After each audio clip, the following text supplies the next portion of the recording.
having fun. I like to laugh. I like to meet people who can make me laugh.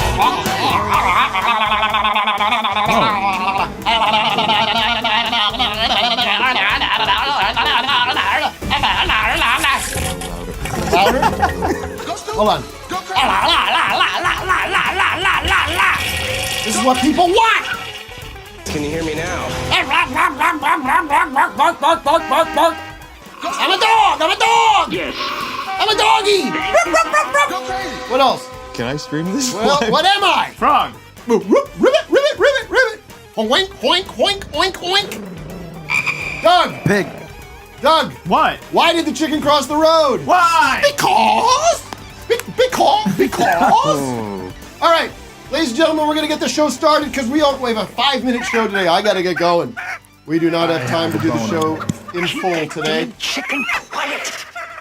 Piggy. Come on, Piggy. I'm just kidding. We're going to have a great show. It is Office Hours Live, starring Tim Heidecker. I'm joined by DJ Douggpound. Good morning.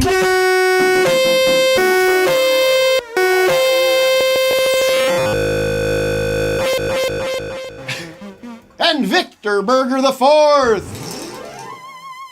It's Thirsty Thursday. What's up, everybody? Sitting behind Victor Berger is Victor Berger the Third. Pounding. Vic's daddy baby. boy. Grr, baby to you. Grr, baby. Happy to have you on the show today. Thank you. Good to be here. Coming in from Bedlam, Pennsylvania. Bedlam, yep. Bedlam. And here to see the grandkids. And Yep, grandkids going to their first baseball game tonight. It'll be great. For you. Wasn't happy about the helicopters at 4 o'clock in the morning circling around. I didn't don't know ask. what that was about. No, you don't I didn't care. ask your happiness levels. Okay, well. Vic. Watch it. What did I say to you? sir, What did man. I say to you when you walked in this morning? Oh, no. Here he is. That's what I said. I said, don't take "Oh, it no." personal. Okay. Well, you're a handful, Mr. Berger. And you got a handful of a son, by the way. Oh, I know What that. a handful. I want you to do something for me before we begin the show. What's that? Because you don't do it enough. What's I've that? been told. I want you to look at your son, look him in the eye, say, I love you. I love you. Okay, Vic, all right. tell your dad you love him. Look him in the eye. All right. I love you. Oh, that's nice. That's nice. I'll give you $5 later. This is the Pennsylvania way. It's always it's very cold. It's very you can't be too emotive. You gotta, even if you say I love you, you're like, yeah, I'll pay you later for that. You know, like Yeah. everything's gotta be, you gotta be undercutting your sincerity at all times. That's I where love Batman. that's where you get that's where the style of humor that I wade in comes from. That's how I grew up. Everything's ironic. Everything's with a I wink. love you too, my queen above 18. I still got my mirror on Doug, by the way. Doug, good to see you this morning. It doesn't I gotta get a picture. You did it last week. What is this, Groundhog's Day? I forgot. Tim, can you give me a look in there? You never do nothing with these pictures. Oh, I'm doing my show. You're doing my. I have my own show over here. There's a gentleman here in the office who's been giggling. And I got to tell you, there's nothing that gives me more joy and pleasure in my life than making this one laugh. Aww. Because it's part of the secret. It's the Tim and Eric's secret, I believe, is in the relationship I have with this man. And I think he knows what I'm talking about.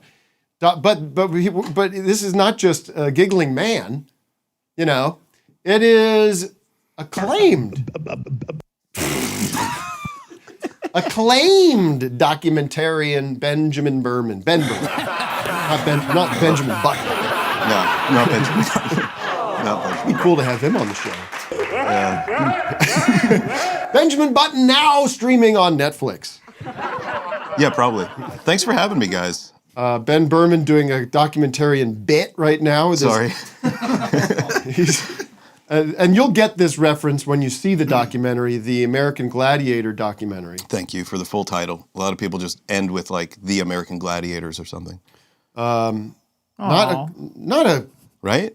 not an incredibly inventive title. But that's sort of your trademark. Is your Why not? It's like, let's say exactly. Speaking of irony, this is what it is.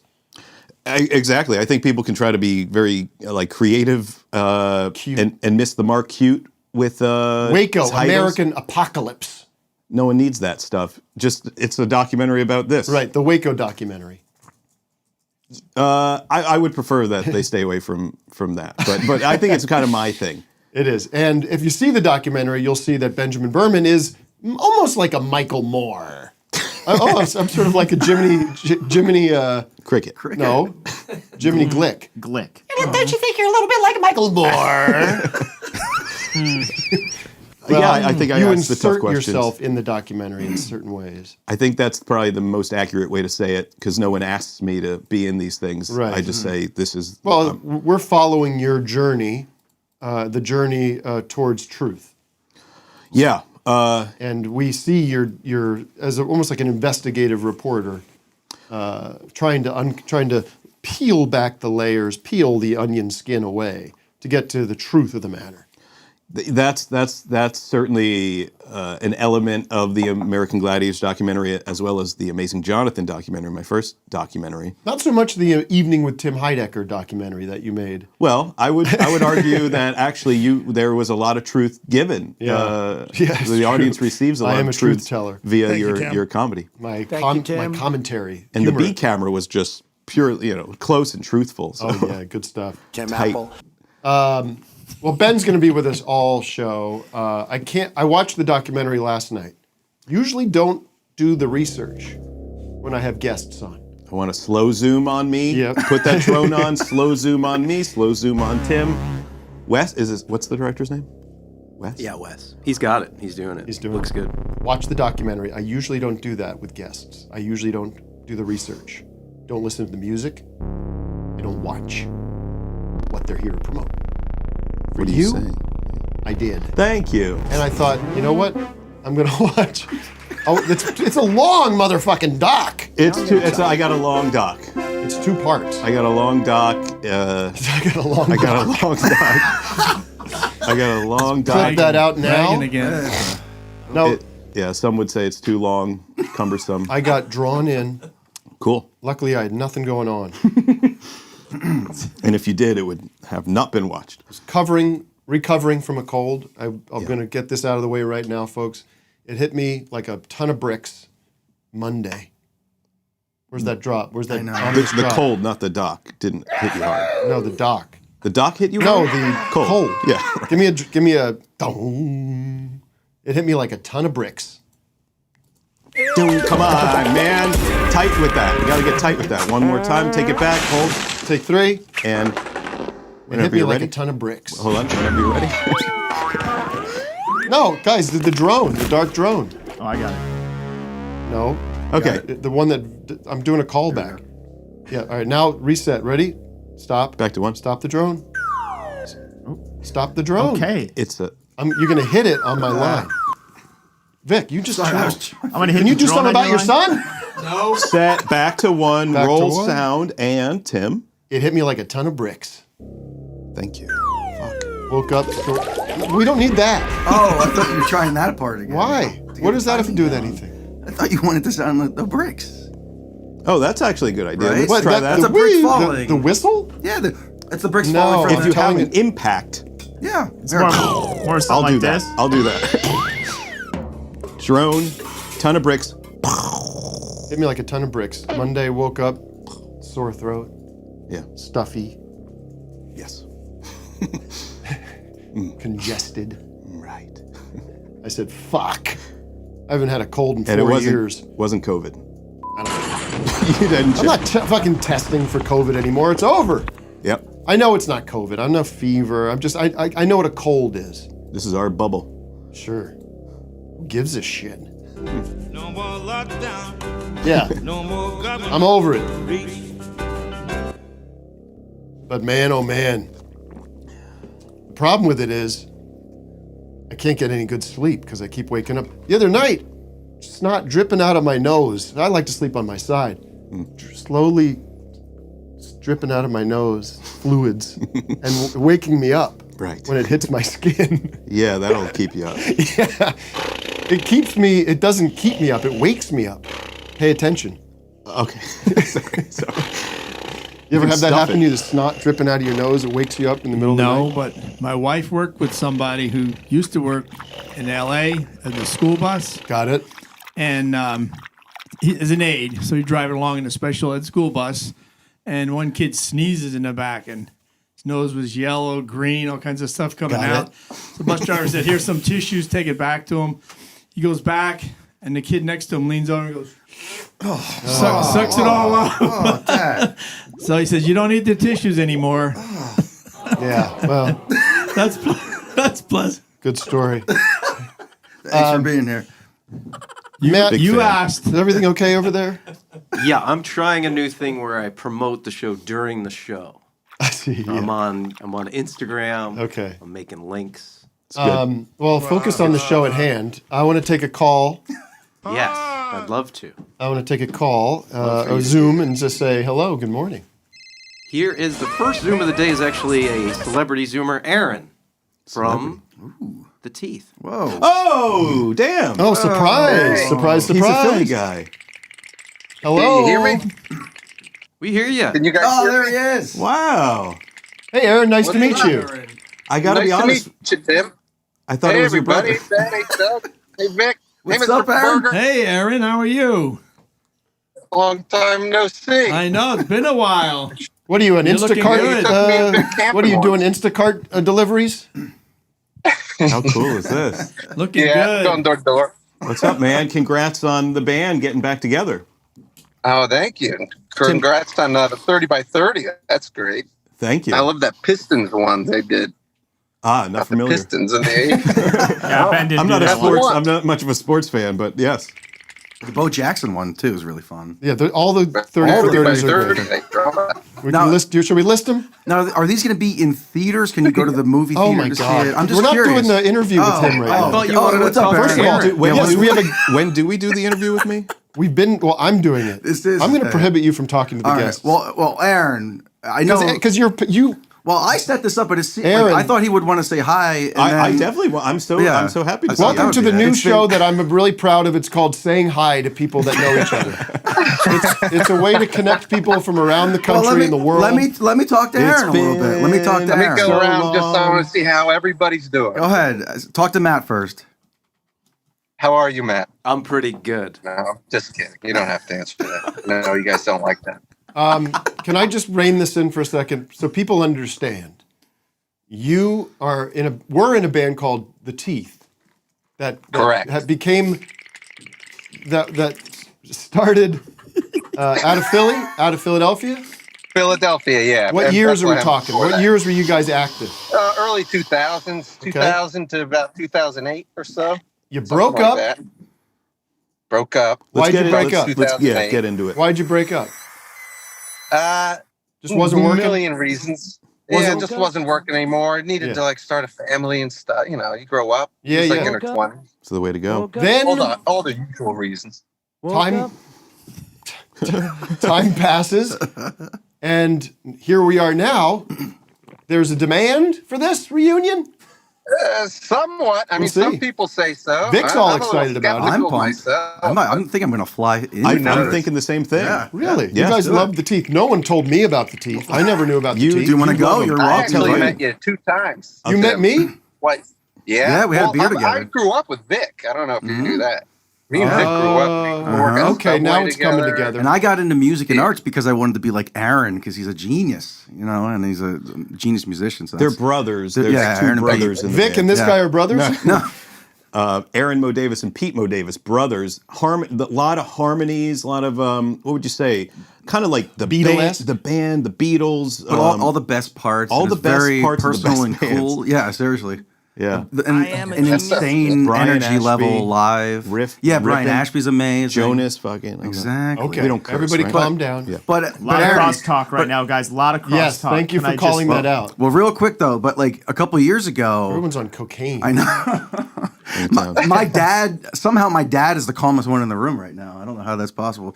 But no, a couple of years ago, a Teeth song went viral on Spotify, right? Why? Can you talk about that? Why? Why? Yeah. Well, I don't know. It kind of caught on, I guess it sort of became like a hit or something, but, like 10 years too late. Do you know why it happened? It just out of nowhere? No, Just suddenly it just kind of word of mouth. I don't know. It just like popped up on people's. No, there's no like initial reason. It wasn't on anything or anything like that. Just kind of stayed alive, I guess. What song is it? What's it called? The Ball of the Dead Rat. It was called. Yeah. Okay. Well, you're doing this reunion at Johnny Brenda's in Philadelphia in January? That's right. January 12th and 13th. And then tickets go on sale for tomorrow. Oh, tickets go on sale tomorrow. Whoa, look Friday. at this. Yeah. Wow. So this is like a very professional deal. Yeah, Do you expect really. that? I mean, Johnny Brenda's, let's be frank, is not a. This is not Stabler Arena. I mean, this. To be fair, we though, were never this is gonna bigger sell than out. little clubs. yeah, this is gonna sell out. it was all tiny little clubs, and actually that's where I saw Tim last time when he was in Philadelphia at the tiny little club there. Yeah, well, that was Very years small. ago. Oh, 10 years that's ago. right. It was years ago. Yeah. Which venue? It was a long time. Johnny Brenda's. Oh, you were at Johnny Brenda's. But this was 10 years ago. Yeah. Yeah. Aaron, do you ever have nightmares about us working together at Subway? Anything like that? I worked at Subway. No, Did you? I only In have Allentown, I Pennsylvania? tell my children about those days. That's awesome. Good. Your Vic used to girlfriend. throw tomatoes down. That's right. We throw ham on the Wait, roof. whose girlfriend? You're that's saying you were right. telling your girlfriend about that? He said No, he my told kids, his, children my his boys. children. Children, about it. okay. Well, you had somebody Tell them about almost Uncle Vic. bring a gun in, Oh, I wouldn't need to talk about that. the gun in after Wait, you. what? Well, you used to. I don't know if it was boy. you the day you were there. They would exchange food with other restaurants. You give cheesesteak for Oh, yeah, I do Subways and remember like that. that. Well, Yeah. sometimes somebody came in and they had Chinese food with them and they left. And they left it there. So him and whoever else was like was an working hour. after, All right, after they let's start finish eating. They start eating the food. Doug, you're losing it, right? The people came back looking for it, and where's his food? So he says, I'm coming back. He went out to the car to get a gun to come after these guys. I don't know how they got rid of him. Did they run away or what? I ducked. You ducked. I paid him like 50 So bucks. Subway The can guy be a man in dangerous the place to station when we work. walked in. All right, Aaron. Well, are we going to see more shows? We don't. Not that we know of now. I No, see. we're just Going to doing see how it this together, reunion yeah. goes. You gonna put your seatbelt on? Nope. I don't do that. Okay. Well, Aaron, I want to say I love you, buddy. I'm And- just kidding. And Love you too. Thanks for having me on. yeah, and thank you for doing my the artwork for my album cover. And Tim enjoyed it so much that he made a similar copy for his album. So I saw Retract that. that I right saw now. that. Can I add one thing about Aaron here? He, back in my film school days, he designed the artwork for what was it? Ye Old Enterprise LLC in a very cool crosshatch style.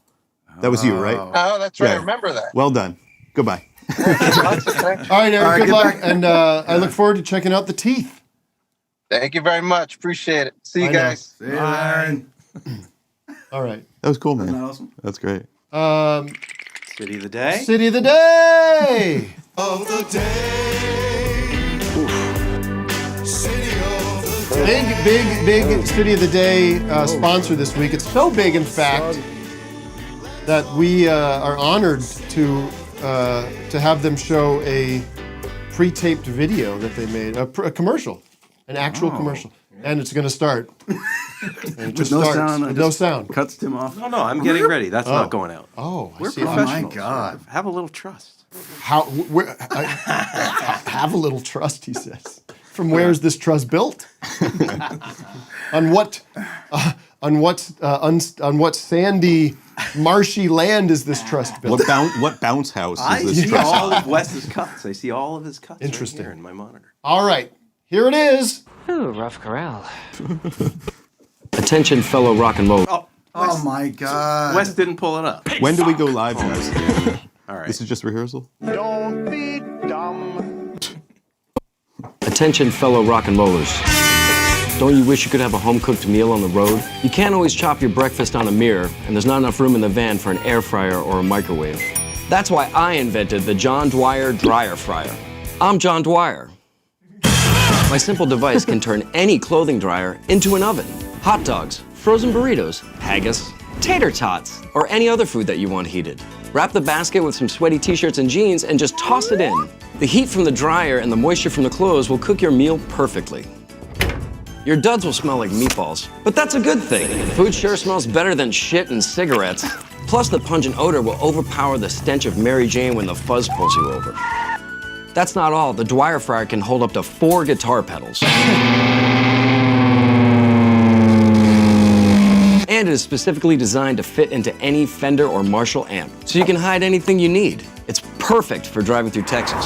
You want to celebrate my fryer? Hire a choir. That's my fryer. I'm John Dwyer. If you like hot dogs, then you're gonna love pizza. So turn any laundromat or green room dryer into your personal kitchen with the John Dwyer Dryer Fryer. Available exclusively at sweatwater.com. It's not weird at all.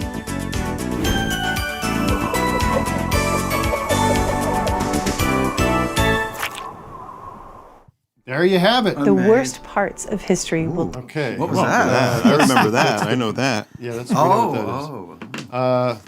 Well done. All right, kids, look up. Use your Google to look up who John Dwyer is, and you'll enjoy that even more. Who edited that? That was Doug. Chris, I did not edit that. Oh, that was Chris. I wrote it and Well done. gave some notes on the edit. But That looks very nice. Doug's an industry. Wow. Doug Industries. Who is the city of the day, Matt? Who is? That's a good question. I believe it is. Are you worried about how you're looking on the show? It's like my I hair. It's directed a it. bad hair day. I'll be fine. You look great, and I said to you Thanks. this morning in the documentary, Yeah, but you look even better. right. You look better. I've gained weight, but I've also gained mass. Yeah, are you working out? I am. What are you doing? Yeah, but weights. Weights? I got a guy named Brad helping me You got out. a trainer. Yeah, This is big. I'm getting big. I'm getting big. But you look great. Like the last time we saw each other, not so much. 400 pounds. Yeah, 400. What's your thing? I feel like everyone stopped drinking and everyone's looking so good now. Yeah.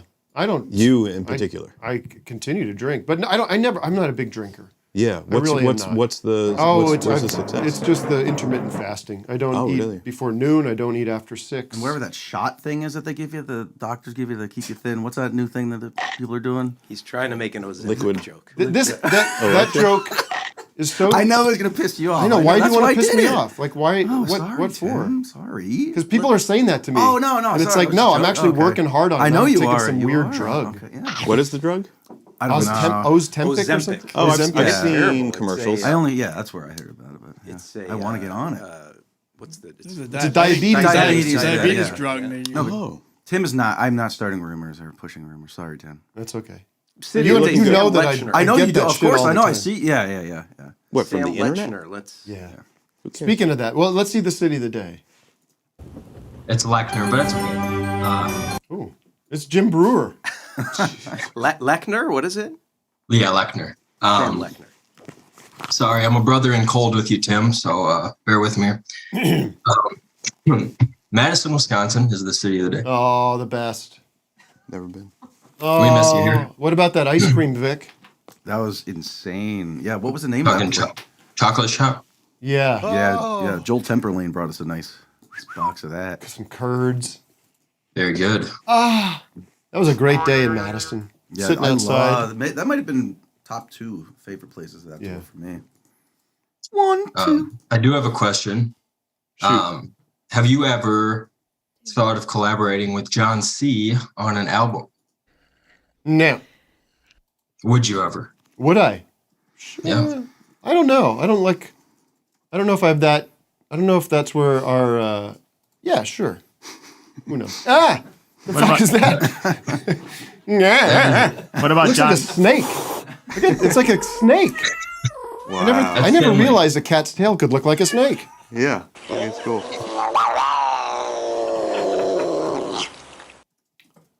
Thanks for the inquiry. Okay. Bye. The answer. I gave him an answer. That felt a little lackluster at the end. I do want to address a question, something that came up from last week's show. Drone, please. Yeah, really. I don't know if you happen to catch our deep dive into the Richard Dreyfuss. Yeah, can you? Yeah, we should start demanding that people sit this way.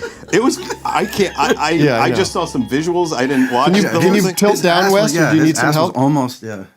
Oh, it's so good. How does that feel? Real good. Real Let's relaxed. get the pillow back there. So, anyways, it was a big hit. It was hilarious. I could have watched that all day long.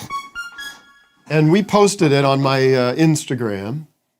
And people love it. They're just fascinated by it. It's all in good fun. But some creep chimes in.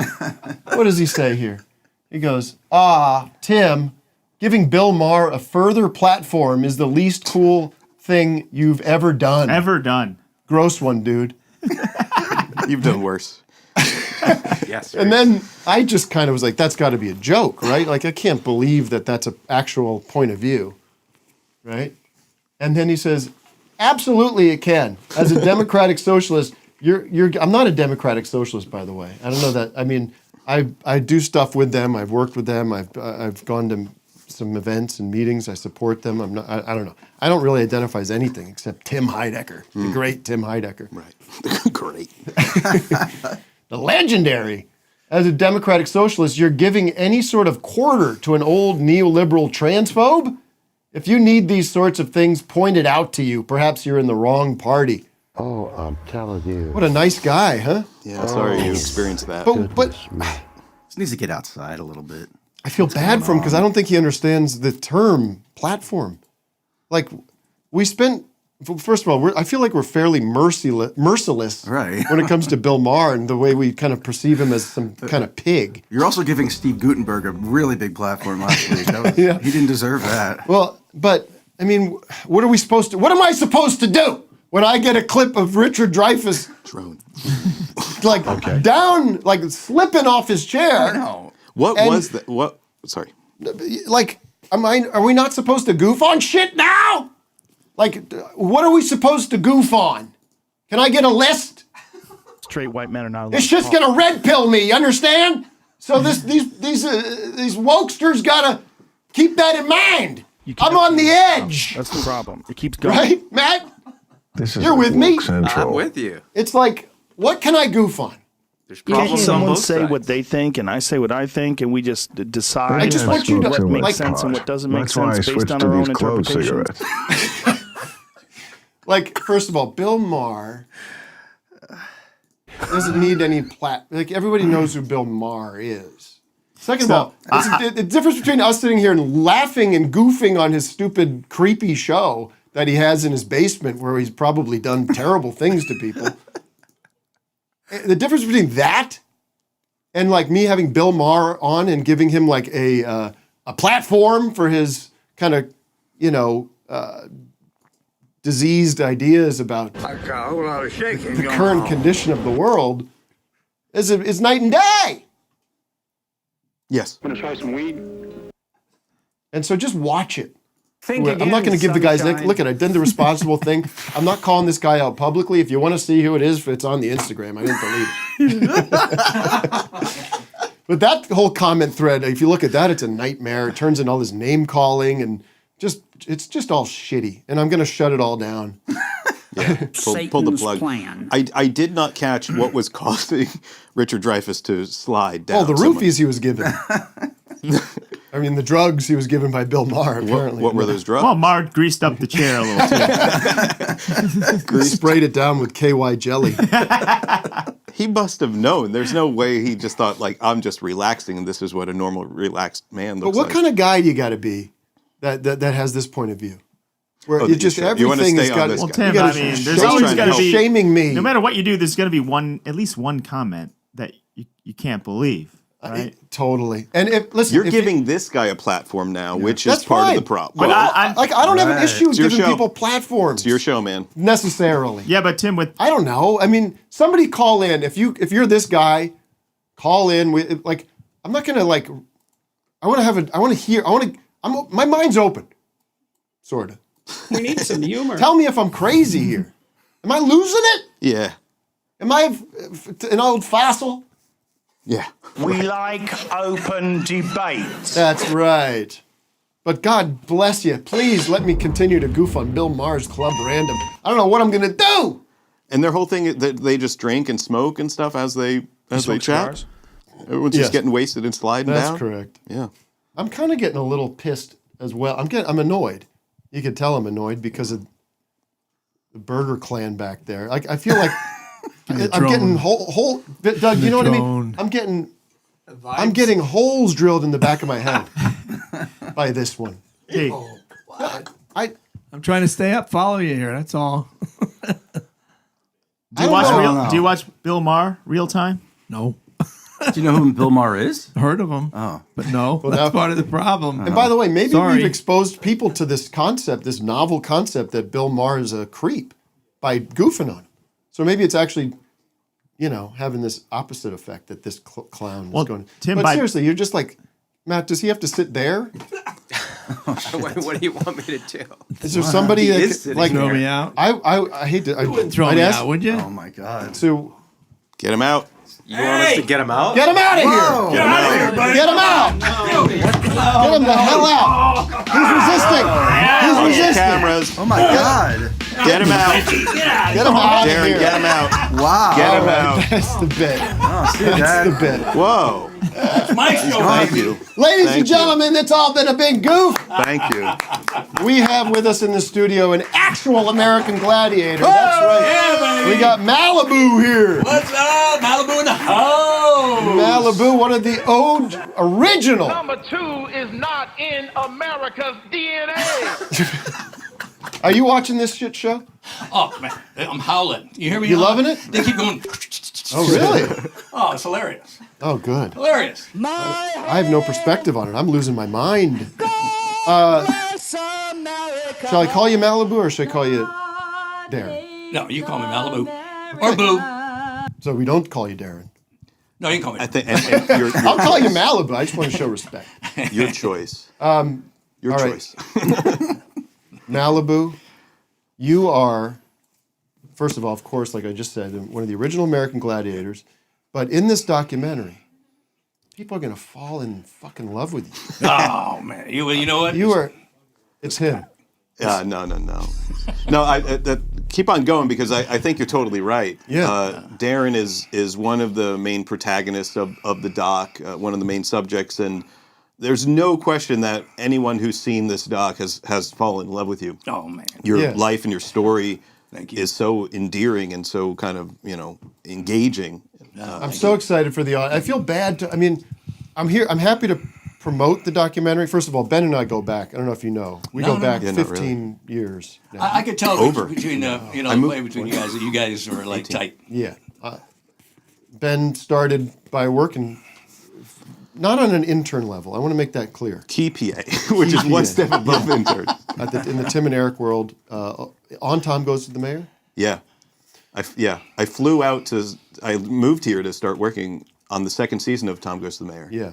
Which was canceled a bit after, and then we started doing Awesome Show. Yeah. You were there early doing like the Tim and Eric podcast. Remember that? Of course. Tim I and Eric, remember the podcast. everything. Okay, well then we'll have to get into that. But what was I saying? Oh, I feel bad that people are watching this. You almost have to go back and watch this interview with these two guys again. This is a good way to double dip, man. Get people to watch twice. I'm a double the dipper. income. Yeah. Anytime I can. But after you see this thing, when does it come out? It's a two-parter. May 30th, 8:30 Eastern. Will it stream somewhere? ESPN Plus, but part 2 premieres May 31st. The next This year. show just the can't be next about day. talking So next about year. numbers. Yeah, next year. Yeah, we really want to space them out and get a lot of attention. Suspense factor. Have you seen the finished product? Yes.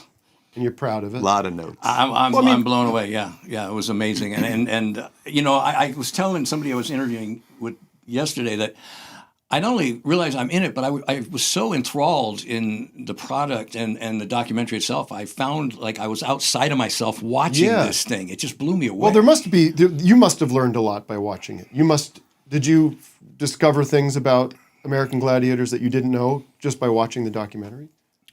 Well, I was behind the scenes with a lot of these guys, so I kind of knew what was going on. Right. But I was pretty surprised with what was happening with Johnny and Dan Carr and And that we don't whole want thread to. We don't and want that to stuff. spoil So- anything. No. I know. I'm just big warning because there's some. But man, that's some heavy stuff. I mean, people are just going to be totally blown away and immersed in the drama, the human drama. And that's the whole documentary, right? It's just the human drama, what really goes on, and Well, there's so many layers to it. Yes. There's this beautiful American or sort of a sad, tragic American story going through the whole thing about the whole sort of labor union conflict that plays out throughout the documentary. I mean, the way, I hope this isn't any spoiler stuff, but one of the things that got me was this idea that when you guys were out there doing that, and I hope people, if you don't, I mean, some of my audience Maybe is a little context younger. for, yeah. Yeah, I mean, for me, it was on every Saturday. It was a total phenomenon. What was the first season? 89. 89. Yeah, 89. So it was this competition. These guys, huge muscle men and women, come together and do these sort of crazy battles. We're jousting and fighting and very inventive and clever sort of obstacle course kind of things. You could basically look it up. the first TV show that had everyday people come on, first reality show, everyday people come on and compete against these elite athletes. Right. And now you look at TV and there's all these different competition shows. It birthed all that. And there was nothing like that before. No. It was one of a kind when it happened. And I think it was like the classic David and Goliath story. Sure. You know what I mean? It was the average. It literally just tugged on the heartstrings of anybody who's ever played a sport in their lives or, wanted to be a pro baseball player. Said, man, I could do that if I just had a chance again. And all of a sudden they're back in their glory days fighting the gladiators. So it was really amazing. And America just took it by storm. I mean, it took America by storm. It was just incredible. But what you find out as you watch this is, first of all, you guys were not getting paid well, not getting paid appropriately, I think. You guys were getting hurt for real. Oh, yeah. There was didn't seem like there was a great system for safety going on. It was kind of the Wild West. And then the thing that blew me away was if you got hurt, it was on you. Yeah. It was on you. Can you believe it? It was on you to pay and to figure out treatment or. Well, on that, if I can, on the heels of that, the very first day that we filmed, and it's actually on the documentary. Sounds like a good soundbite. Let me make sure we got this. Just to punch it in quick before you. We wanted him to look like this so you would feel comfortable. I do, yeah, totally, that's the only way totally. he knows me. Absolutely. So I'm doing this event called the Human Cannonball, right? And it's a thing where we're standing on this pedestal 15 feet off the ground, and these guys are swinging like Tarzan and kicking us off. Well, this guy, Brian Hudson, came swinging on, kicked me so hard that I literally lifted up off the platform, went flying backwards. And when I hit the pad, my own left knee came over, hit me in the head so hard that it gave me a concussion, a pretty bad concussion. And I have to have plastic surgery on my forehead because it just cut me all the way across. So to answer what you're saying about, I went to the emergency room and the doctors were talking to me and I was feeling like I am right now. And so, well, what day is it? And I'm like, well, it's like feeling like how you feel every day now. But and then so they stitched me up and they said, well, you're done. You can't go back and do that show. And here's the doctor saying that, right? And I'm begging this guy. I said, you don't understand. This is my life. Yeah. This is the greatest shot I've ever had in the history of my life to do this awesome show. Yeah. So anyways, the way I got the doctor to agree to do it was I said, how would you like it if you went all through med school, you trained your whole life, you've done surgery after surgery, and someone comes to say and says, you can never operate again. And he said, wow. It was, all right, it's on you. But then he said, if you get another concussion, it could kill you or debilitate you so bad you could be in a wheelchair for the rest of your life. And to decide to go back and risk it is that's stakes. That's storytelling. You know what I mean? It's serious pucker factor every time we went into any but that's event. your life. Like we can make jokes, but that's a wild thing to face. Yeah, sure. I mean, you see that happening in all this, and certainly in football, and things have changed in the past few years where they're trying to address that. But it's the sad reality of some of this stuff is.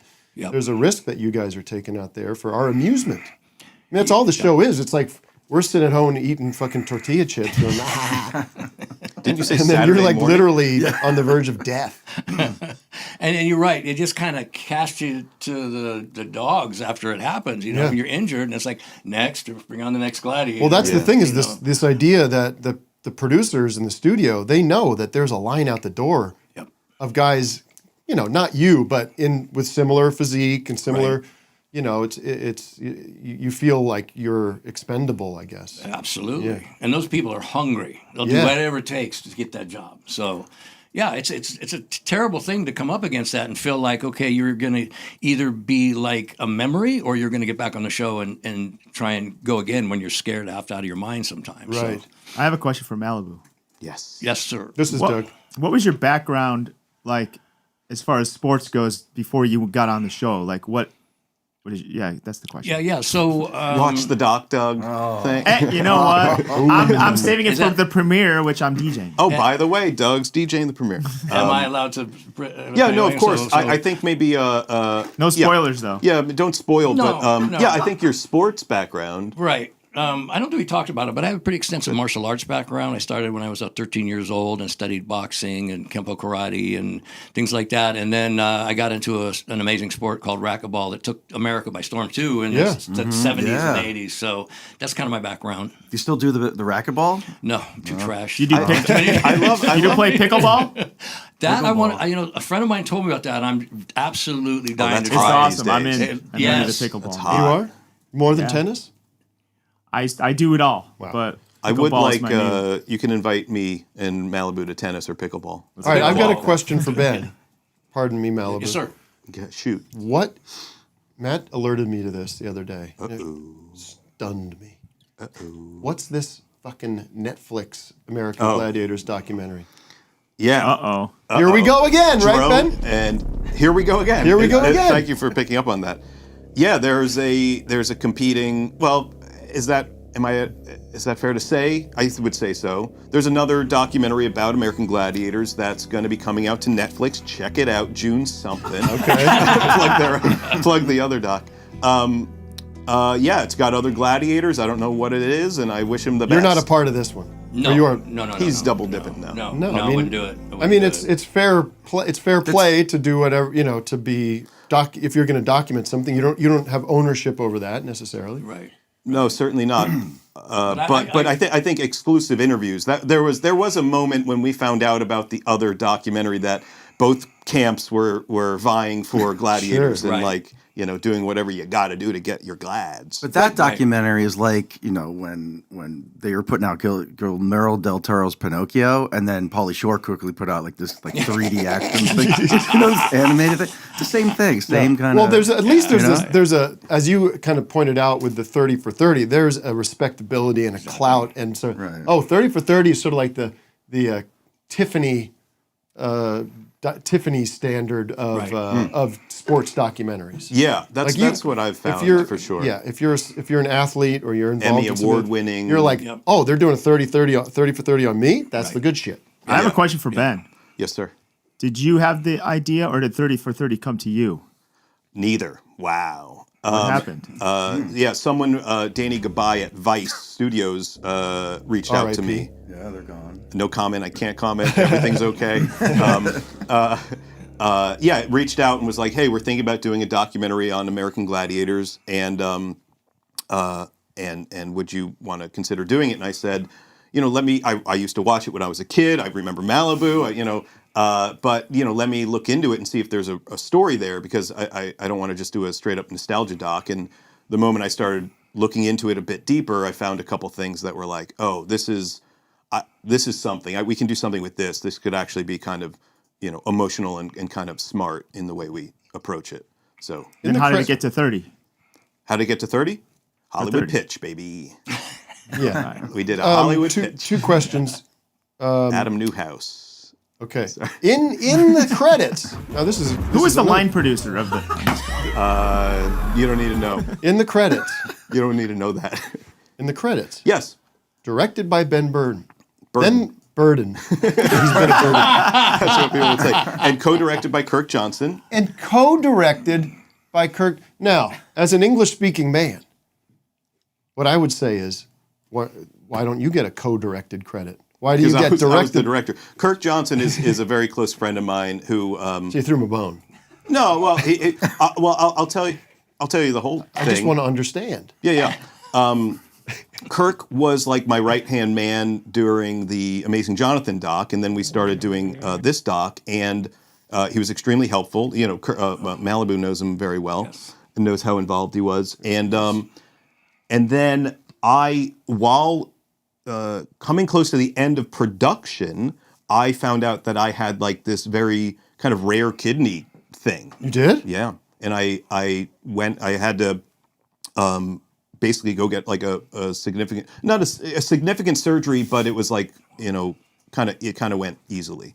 Right. So now I'm cool. I didn't know this, Ben. I'm sorry to hear it. No, it's all good. I'm good now. My flow is good. My kidneys are good. Yeah. But I was like, yeah, Kirk, you keep on going. I don't know if I'm going to be able to come back or if I'm going to choose to come back. I got to deal with my health, and we'll figure out a directing credit for you. And then I came back 8 weeks later, and we continued working on it. But Kirk's great. He's a huge fan of yours, so shout out to Kirk. He's in Spain now, unfortunately. I like to call him Captain Kirk. You ever do that on set? No. Jim. Yeah, I haven't. Oh, Jesus. I gotta say, I gotta say that he came down and filmed my wedding in Puerto Rico. Oh, that's right. Well, I was going to say that there's footage of you getting married. Yes. And when I'm watching this, I thought that must have been a reshoot, or that must have been like a staged thing, because it's so fun. Like when I'm watching documentaries, I'm like, how are you guys there for this? Like, because this looks good. Like it looks almost like too good. Yeah. But he came down to shoot your He wedding. absolutely did, and I can't say enough great things about this guy. He's just a super guy. We get really good friends, and he was so gracious and generous and helpful, and put me and my wife at ease. She doesn't speak very good English; she's getting better. But what a great guy, man! Just Totally. really All right, well, super cool. Shout out to Kirk. Definitely. Captain Kirk. Yep. Actually, later in the movies, he becomes Admiral Kirk. So I don't know if we should keep up with that. Call him Admiral Kirk, Vic? No, I would not. I would not. No. Why would you do that? Well, in the movies. He demands it? No, in the movies, he gets the promotion. He becomes Admiral Kirk. But then what do they call him then? Do they say Admiral Kirk? Trying to give Doug some cues. Yes, they call him Admiral give me a Kirk. cue, But if he's like Ben. Spock or Bones, they're going to call him Jim. Yeah, Jim, because they're close. Yeah. Right. Just trying to stay focused here. It's very hard. I can't believe. Mark Maron had Mark Maron passed on having me on the show. Really? Yeah, Twice. I appealed. This guy I pushed the appealed to Brendan. Oh my God. The producer. Yeah, I know that guy. I don't know him, but someday he'll know me. Well, this documentary is going to get so much great critical attention that he's going to be ruining the day. Tim, give him a call right now. Sax. Give him on the phone. Hold on. Are you doing drops too? Yeah. Matt's drops are so much that's louder Matt. than ours. Well, it's I'm because usually he's doing Don't playback. freak out. It's because he's judicious with them. I actually talked to Marin and asked him why didn't he get you on. He said, I'm not a huge fan. It's true. Well, let's hear this Maron drop that Matt discovered yesterday. Look on.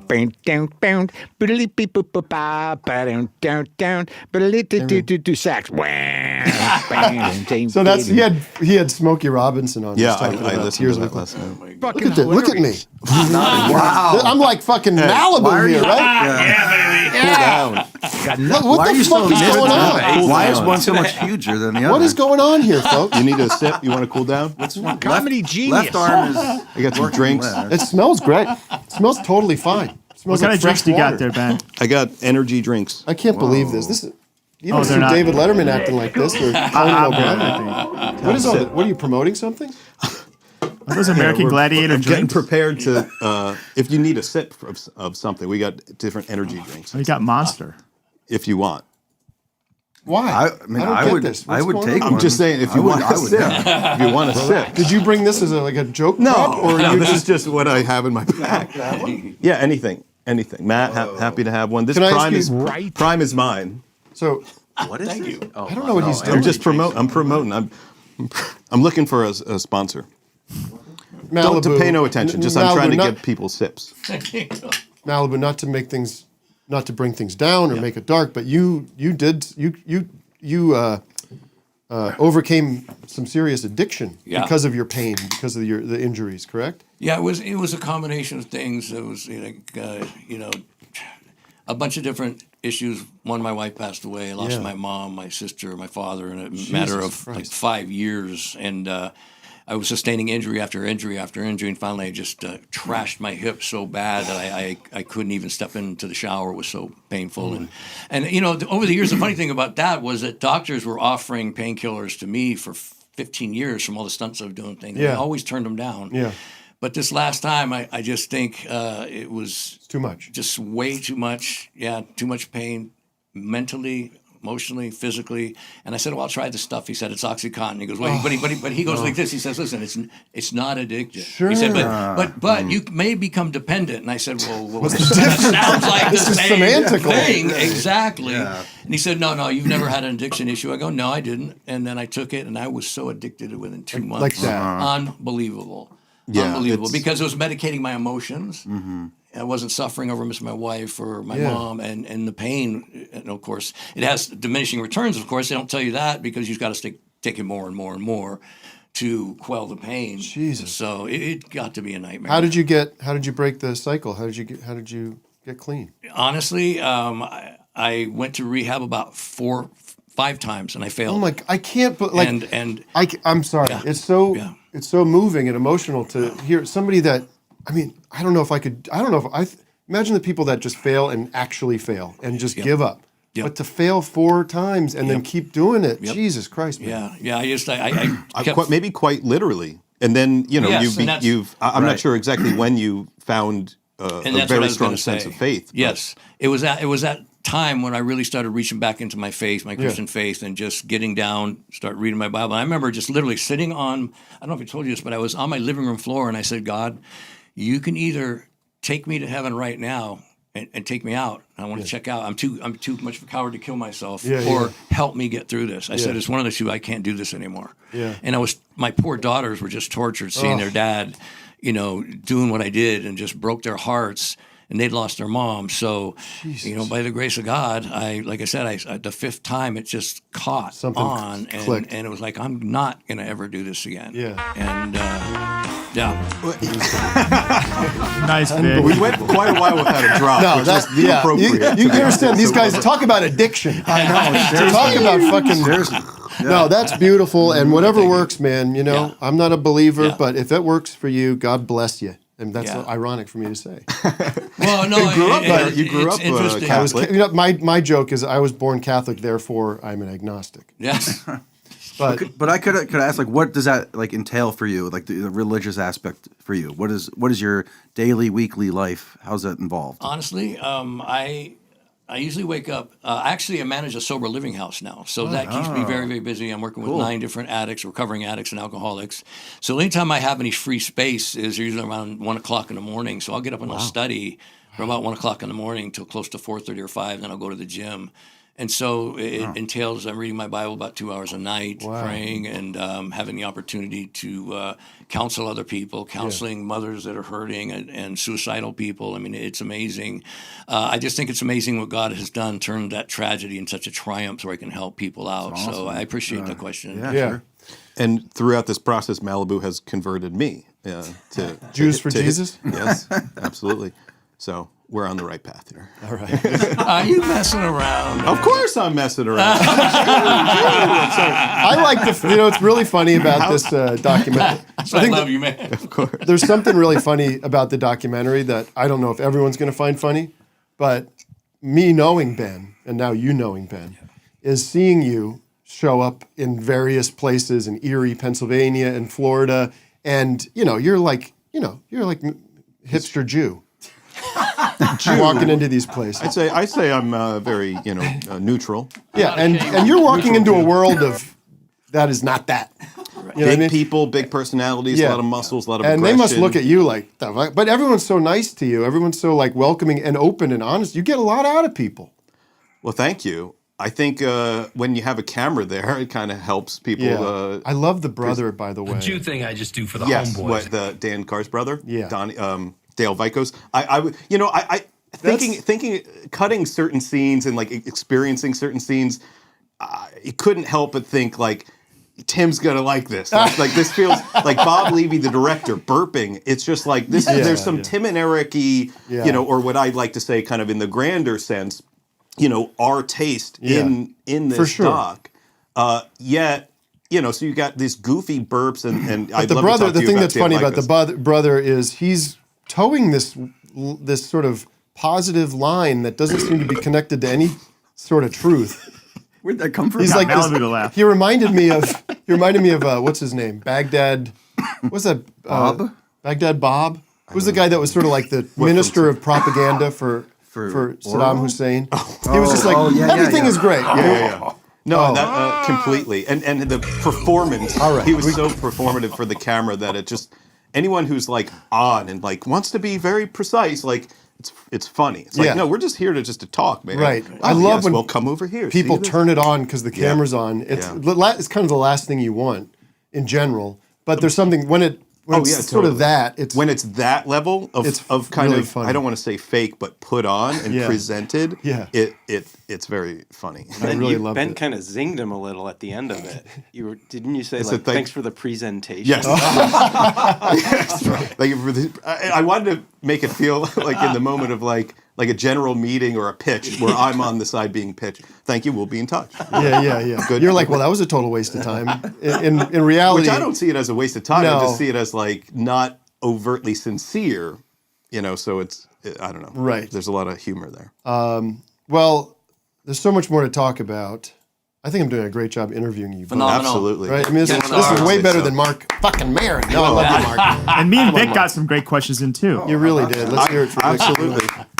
Let's take a quick zoomer, take a zoom and then we'll take a break. And we have so much more to get to because I believe Malibu's agreed to demonstrate his incredible strength. Woo. So we're going to see that later, which he's already done by picking up Vic. I'm excited. We'll watch the trailer after. Okay. While the break during the break. I also want to make some news here. We've created a challenge for Vic and Doug to fulfill a dream I have of the way I wish Tom Hanks would look. And we shall see that dream fulfilled. That's just a normal thing for someone to say, right? That's funny to hear. I got a really bad rash on my crotch when I was passed away. All right, wait, we're not doing it now. I know, we're just teasing. It's a tease. Showing him. That's Tom Hanks 2023. Here's how I wish Tom Hanks looked in 2023. How are these doing? I've never seen anything like Take a it. sip. I'm trying to offer you liquids here. You need something. I'm all the liquids are. You need hydration. We should see my pants. They're fully pissed out. Hydration. Really? Laryl Muscle milk? Dump. You got a question it's for prime. everybody? You don't want anything? Does anyone want this ghost drink that has 1,000 ingredients that I'm not going to drink? No. You know what I want is like a ghost pepper energy drink. Really spicy. Get heat, get hot. It's a little cold in here. Laryl? A Are LaCroix you there, would Laryl? Hey, Laryl. I have water. Hello, everybody. Glad to be back here with you. Hey, And, let me ask you a question real quick. How's the show so far? Is it just a complete cacophony of a mess, or is it a fun one? Honest to God, I feel like I've had fun, and at the same time, we're diving into deep things here. I had a question that way. I work as a social worker. I work with adults who, often experience mental health, chemical dependency issues. And I guess my question is like the understanding of so much of that is support and what you want, like what you just have to be able to do it if you want to make a change. And I'm asking you guys. Well, ask Malibu because he seems to be the expert. Malibu, forgive me. What I'm asking is that how would you suggest to others that maybe don't have support? How do you find kind of that hope? Yeah, that's a fantastic question. And the best thing I would suggest is there's some really good treatment programs where they're going to embrace you and you're going to get some of the top-notch counseling that you could possibly get. And there's a camaraderie there between the therapists and some of the other patients when they're, because everybody's trying to get into recovery together. And there are programs that'll actually keep you involved for up to 5 months, depending on what type of insurance you have. It's different from state to state. But yeah, that is the best way to go. You've got to have accountability, and you have to have a support system. That is just key, because so many people are out there. When you're an addict, your tendency is to completely isolate yourself from everybody and get lost in your addiction or your depression or whatever that is. So it's crucial that they reach out and just go ask for help and or make a call if they can. I think it's 212. Anybody can call 212 area code, and it'll give them a self-help line for addiction. Wait a minute, 212 what? Just 212 instead of really? Instead Like of, almost like 911. Yes, exactly. Get out. Exactly. Yeah. Wow. Right. So you dial 212 and they'll lock you in. They'll get an interview and they'll have resources available for you. I had no idea. Do you think, not to get political, But do we do, as a country, do we do enough to provide these kind of services for people? No. Not even close. Not even close. Not even And close. how high of a priority should it be? So, come on, it should be up in the top notch because fentanyl right now Yeah. is, I mean, first, well, it's getting political, but it's flooding in across the border Yes. right now. And I've watched several people that have just literally died that I was with. I mean, lost a really good friend, a young kid that's 24 years old, one pill of fentanyl and they're gone. And so, yeah, it's just terrible what's happening, you know. We should be, as a nation, as a civic duty to our fellow citizens, we should be creating a system that is right there for them. Fuck insurance. Yep. Fuck, you know, like this is well spent money by our taxpayers. Without a doubt. It should be a priority. I mean, it's like, how can we not care for our own people that are going through these terrible, terrible issues of life? And so I agree with you 100%. And it works. No, it absolutely works. It absolutely works. All right. Well, thank you, caller, for Good your question. service, for you doing that kind of thank work. you. That's God bless you for that, man. That's oftentimes thankless work and underappreciated, undervalued. Yep. All right. Here's what we're going to do. We're going to take a 5-minute break. We're going to show the American Gladiators documentary trailer and be back with more. The worst parts of history will definitely repeat itself if we don't remember. That means the whole story. Long before there was reality TV shows, there was American Gladiators. Nice. Wow. Exciting. Part sport, part game show, but all American. American Gladiators. American Gladiators. The roughest show on TV. Ordinary folks fighting against futuristic warriors. Can the little guy beat the Goliath? The #1 syndicated show on television. Excuse me. And I have no idea, excuse me. The heart and soul of the project was absolutely Johnny Ferraro. Johnny Ferraro. But he's aware that not all the gladiators love him like I do. Are you going to tell the right story? Because this is your vision. Am I going to tell the right story? Are you going to tell my story? Is your vision my vision?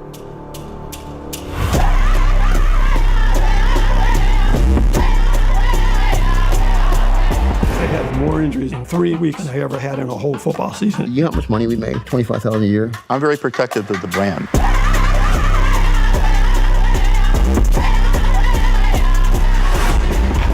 There's this mysterious Dan Carr. He is in the shadows. He wants you to find him. Somebody said that Johnny stole Danny Carr's idea. I mean, who's telling the truth? I don't want to talk about that one.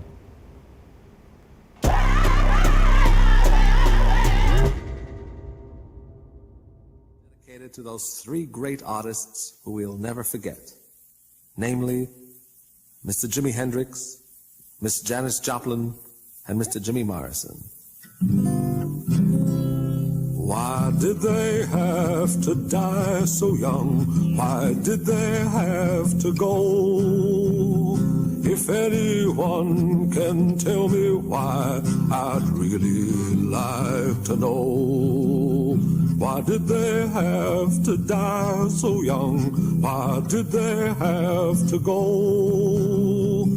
Hendrix, Joplin, and Morrison, oh, how we love them so. Jimmy, Janis, and Jim were great artists. They had so much to say, and if anyone knows why those 3 had to die before they reached their prime, it seems a crime. Why did they have to die so young? Why did they have to go? If anyone can tell me why, I'd really like to know. Why did they have to die so young? Why did they have to go? Hendrix, Joplin, and Morrison, oh, how we'll miss them so. They put so much soul in their music, it would really a treat to hear them sing their song. I can't believe they're gone. Oh, who's to blame? It sure is a shame. Why did they have to die so young? Why did they have to go? If anyone can tell me why, I'd really like to know. Why they left us, we'll never understand. Perhaps it's part of the master's plan. Why did they have to die so young? Why did they have to go? Hendrix, Joplin, and Morrison, oh, how we'll miss them so. Hendrix played his guitar so brilliant, Janis sang so well, she lived so free with her Bobby McGee, and Jim has lit his fire, of them we'll never tire. Why did they have to die so young? Why did they have to go? If anyone can tell me why, I'd really like to know. Why did they have to die so young? Why did they have to go? Hendrix, Joplin, and Morrison, oh, how we'll miss them so. Why did they have to die so young? Why did they have to go? Hendrix, Joplin, and Morrison, oh, how we love them so.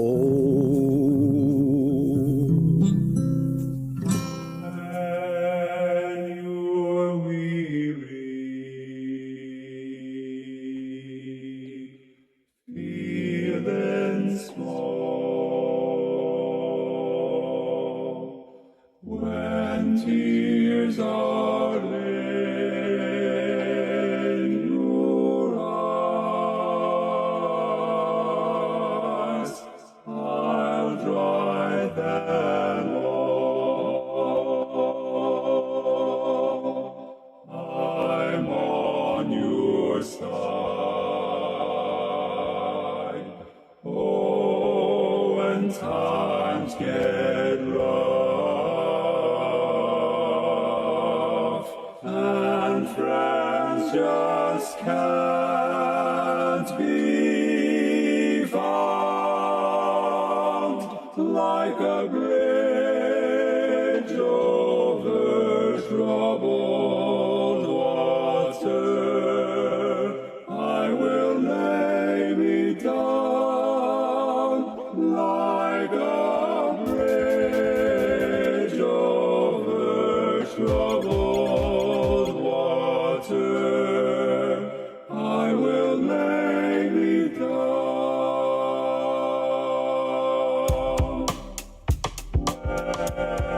When you're down and out,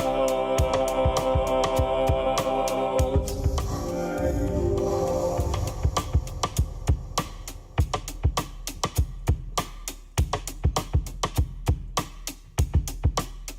What the heck is this?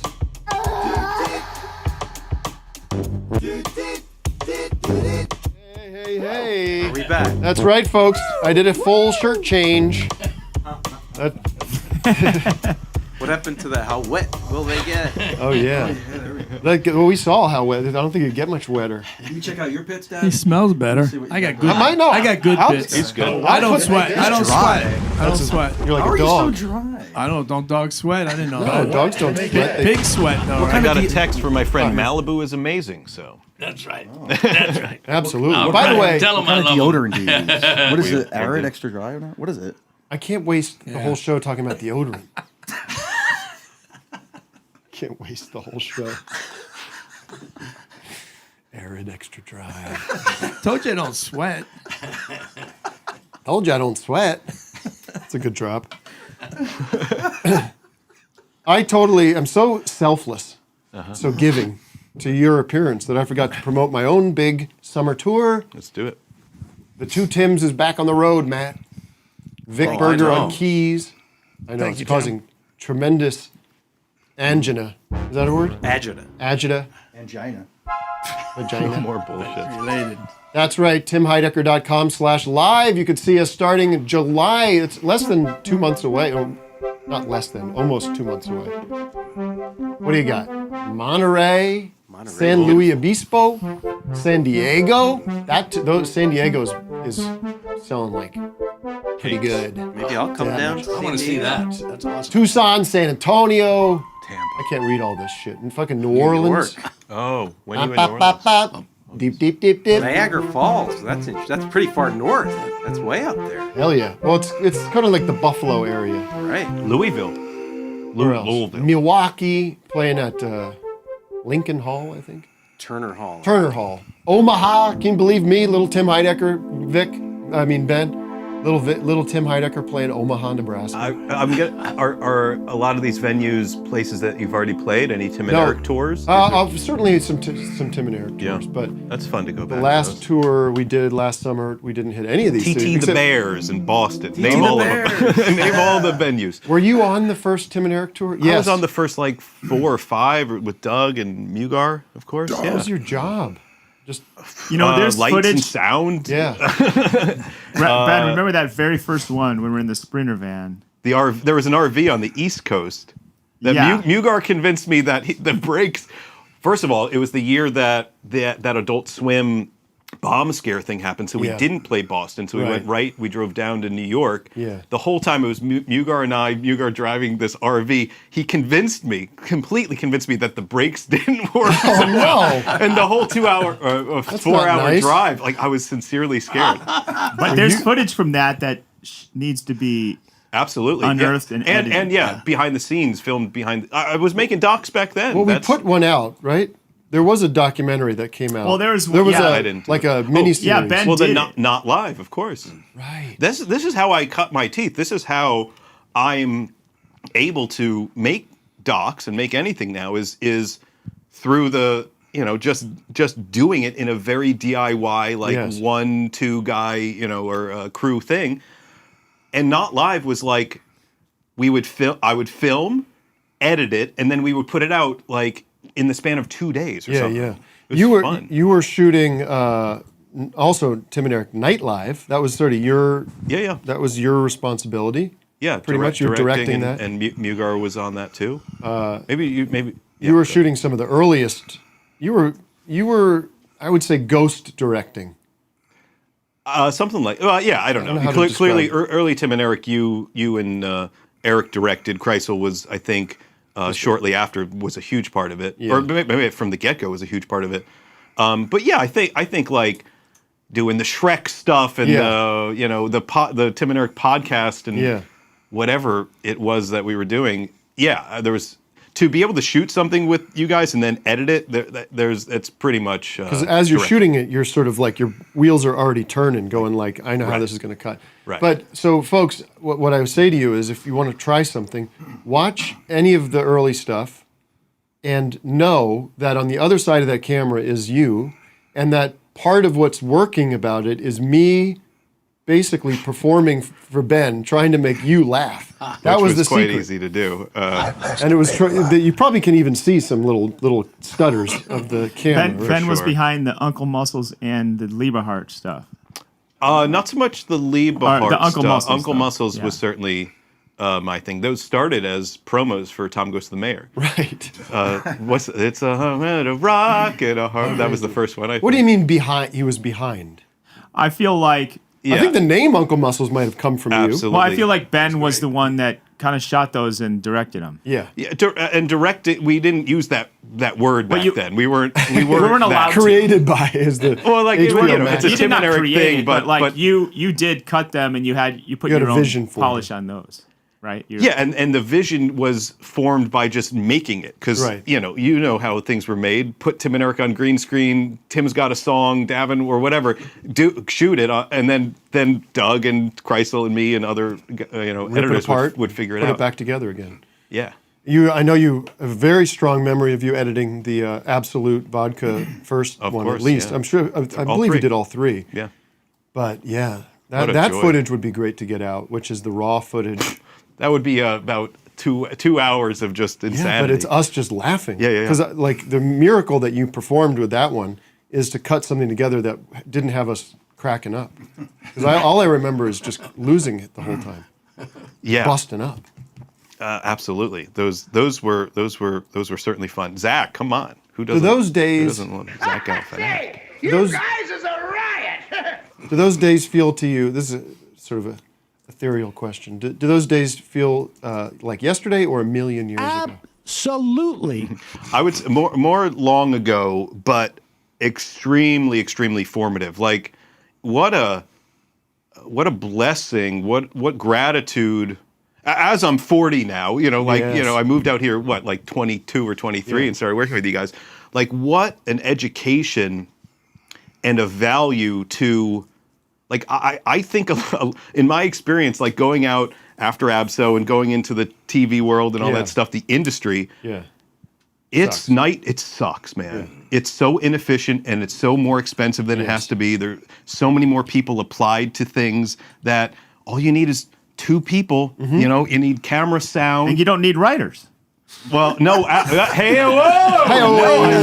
the writers. I support the writers. Absolutely. I support the writers. I do think, I've said this a few times. Need writers. I don't know if we need that as many on some of these shows. You see how many writers are on these late night shows. You're like, guys, what are you doing? What are you talking about? Micro rooms now. This guy's a micro room supporter. I just think Stephen Colbert show's got 18 writers doing that show. Come on, man. I guess I'm speaking less to mediums that I don't work in. One from the 3. But yeah, just on comedy TV shows that I used to work on and documentaries and whatever. It's just we figured out a way just to make something very idiosyncratic, very idiosyncratic, very auteur-driven, based on you and Eric. And there were like a handful of people doing it, and it was really cheap and it was really fun. Yeah, and we didn't. By the way, I love the idea of these. You hear about these traditional shows. They're going. These writers' rooms are going for. We better get some pizza because we're still here trying to crap. I'm like, we wouldn't spend all that much time. Like we had. I mean, the editors shows. No, joking. But there would be some. You guys would pull some. You guys a lot of late night editing. I'll tell you that. Maybe we should have put more time into writing. I don't know if Malibu knows who you are. It doesn't matter. but you're here with a comedy legend, someone. No, I know. And Doug I'm Lusinoff as well. I would love to come see one of your shows. Oh, he would have been perfect on Awesome Show doing something. Oh God, man. Yeah. We would sort of sometimes dip into like the muscle. Like muscle milk. What was that thing? Man milk, maybe. Man milk. And then there was the great "I'm Gonna Be a Mommy" sketch. Yeah. Right. Yeah. I just heard that. We should find that one. I just heard the news. I'm gonna be a mommy. And we had this woman come in who was really like mommy, no, mommy. Definitely not PC. Yeah. Well, let's take a call, Matt, because we do have to get to my dream come true of seeing what Tom Hanks would look like. Please. Should we do that now? Or let's take a call. Okay. Well, we have another celebrity Zoomer. Oh, my Lord. Our old pal, Pat Finnerty. Love you. Oh, I thought Whoa. Coming back. Call back. Pat. Yeah. Whoa. Hey, Pat. There we go. We're talking Philly boys. I love you, Daddy. Ben, you look great. Thank you, my man. Yeah, I know you're thinking about it, and I'm good. I'm past it. I've got my mixing, my audio equipment down. I'm feeling good. Thank you. You're looking good. I've been playing scales, listening to you. You're doing great. Rad. Thank you, man. Are you enjoying the show, Pat? I am, Tim. It's. I feel like ever since I've been in the studio, it's tough to not be in the studio. You just want to be in there. Yeah. I gotta say, I got a little pushback on your appearance. How so? Well, like I said earlier, you're right. I'm wasting time giving any platform to these naysayers on the comments. But somebody's like, I don't think this guy should be criticizing music. It's like, lighten up, that's his thing. Yeah, like, come on. It's not pot. It's a clove cigarette. It's not. It's all in good fun. Pat's a very loving person. He can get away with that, I think. I try to be, and I think the majority of people that watch my stuff get it, but people hate me. Yeah. People just fucking hate me. And I can't blame them. I mean, if you like the band 3 Doors Down, we're probably not going to be breaking bread. Yeah. You know what I mean? This really made me laugh. I mean, it's somebody in our group chat here said, you know what, it's actually not a terrible thing to say, but did you see this? I think this is the 20th anniversary of Mark McGrath saying this about Bob Dylan. I personally have never been influenced by Bob Dylan. he's at another level beyond music. He's kind of transcends music. I've never been the hugest fan, but I definitely respect him for what he's done for the American culture in general. I can't write lyrics like he does. I write about beer and falling down, and he writes about cultural change, which I know nothing about. I'll leave it to the pros. It's honest. I like that. Hey, what about this? Vic, do you know about this new iteration of Smash Mouth going on? Of course. Pat? Oh yeah, Vic and I were just talking about that. That's actually what we were talking about. So we have maybe I'll let you explain. You have it? Are you gonna pull that up? The bass player. So Steve leaves the band. Why did he lead leave the singer band? Smash Do Mouth. you know why he left the band, Pat? Well, he had bread thrown at him. Like he officially retired from music. Okay. He's done. He's done. And honestly, I would never do a video on Smash Mouth because I genuinely feel bad for that man. Like I do. Like he had rolls thrown at him, and like. Would you say that the world did roll him? It was like. That's a good joke, Doug. Thank you. Well, maybe it's like also he's like, listen, I don't really give a shit too much about this music. I did my time. I'm gonna cash out. Like, it's not like he's this, like Neil Young or something where he's like, this is all I am. He doesn't have to work. He's got more to say. So go ahead. So he gets out. Now, so he's out, which always begged the question with me. It was just like, if this guy isn't in Smash Mouth, that means are the Smash Mouth fans like going to listen to like the guitar player of Smash Mouth? Like, oh man, that signature guitar or drums or bass, because that's who you're seeing. And then Vic sends me a picture of the new singer. Are you guys aware of this singer? It looks like it's Ken Marino. It's Ken Marino Jr. See it. Well, I want to. You should show the bass player video. Oh, yeah. But so that's the new singer. I don't think there's any Ken Marino in that man. Oh, okay. His physique. I haven't seen. It's like that's Ken a thick Marino Reznor. That's a thick Trent Reznor. Oh, that is better. That is better. That's thick Trent Reznor. Okay. Big time. Okay, mate. I don't know. All right. Well, eyes are Marino. So what are you saying that you think there's disappointment in the audience when they get there and they see that it's not the guy with the glass? The Smash Mouth guy, the glasses. And the spiky hair. Started singing. The bowling bass player started before they brought it in. The bass player started singing, but he was singing like the Smash Mouth guy. So he was like, "Somebody wants to," which like anyone could do. But then I'm thinking, like, I think Vic and I were kind of talking about this chicken or the egg shit here. Like, did the bass player have that voice, and the singer was just like, "Oh, that's cool." Ooh, or did the singer have the voice, and now the bass player has to, throw it in there? We have a video of before they hired the replacement, and it's Smash Mouth starring the bass player, and the only person in the video is the bass player. Wait, that's not what you just sent me. I texted you. I texted you the wrong one. You got to scroll up the thread quite a ways. I have too many Smash Mouth videos.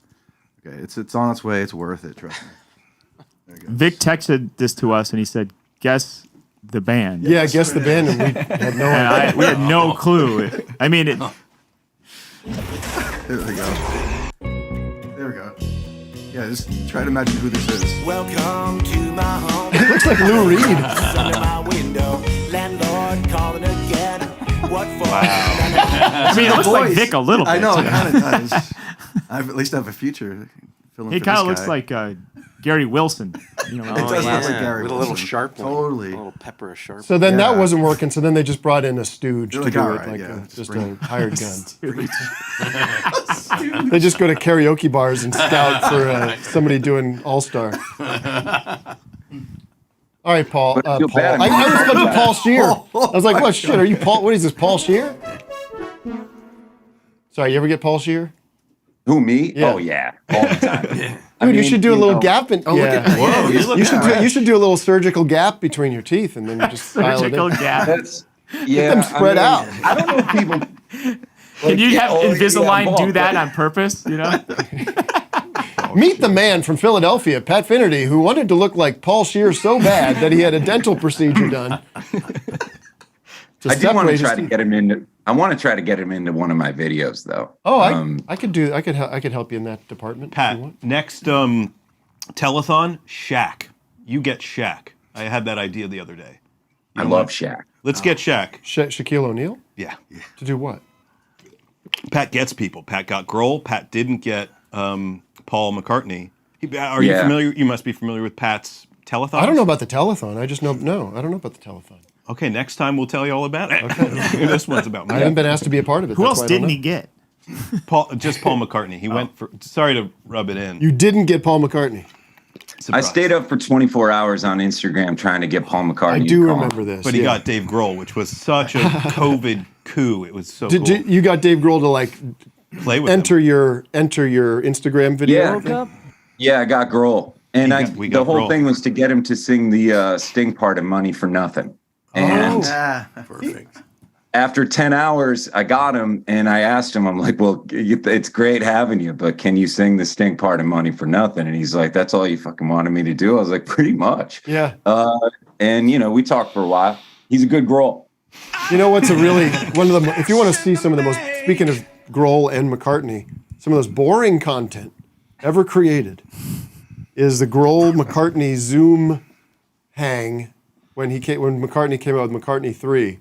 McCartney did this thing where he did a COVID era virtual interviews or virtual hangouts. The one between him and Grohl. I mean, and it's more on McCartney because I love him, but boy.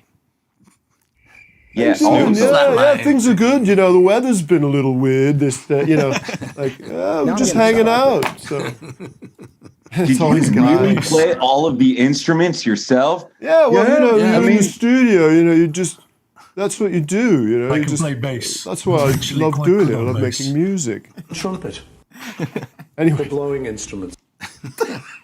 Is everyone good there? There's just who's behind you? It's my wife. Well, say hi. It's like Zooming with your grandparents. Office hours. All right, Pat, we got to move along. I didn't expect you to call in. We sort of privately decided. Ben's time. Not to have you on. Gladiators. Yeah.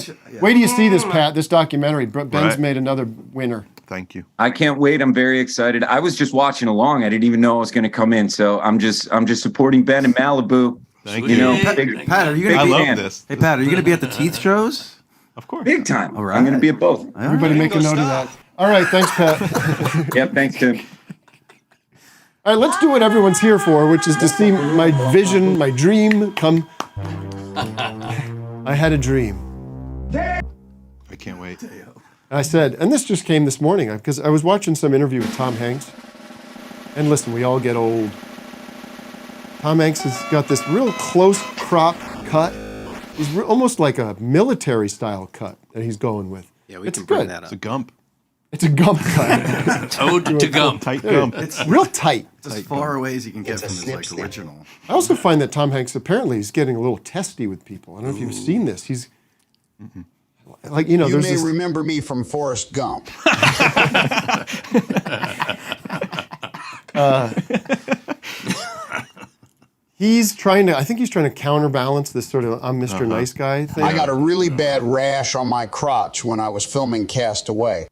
Is this AI? Yeah, why does he have a southern accent? That's not the best AI. Let's see this new guy. All right, so my vision this morning, just to explain,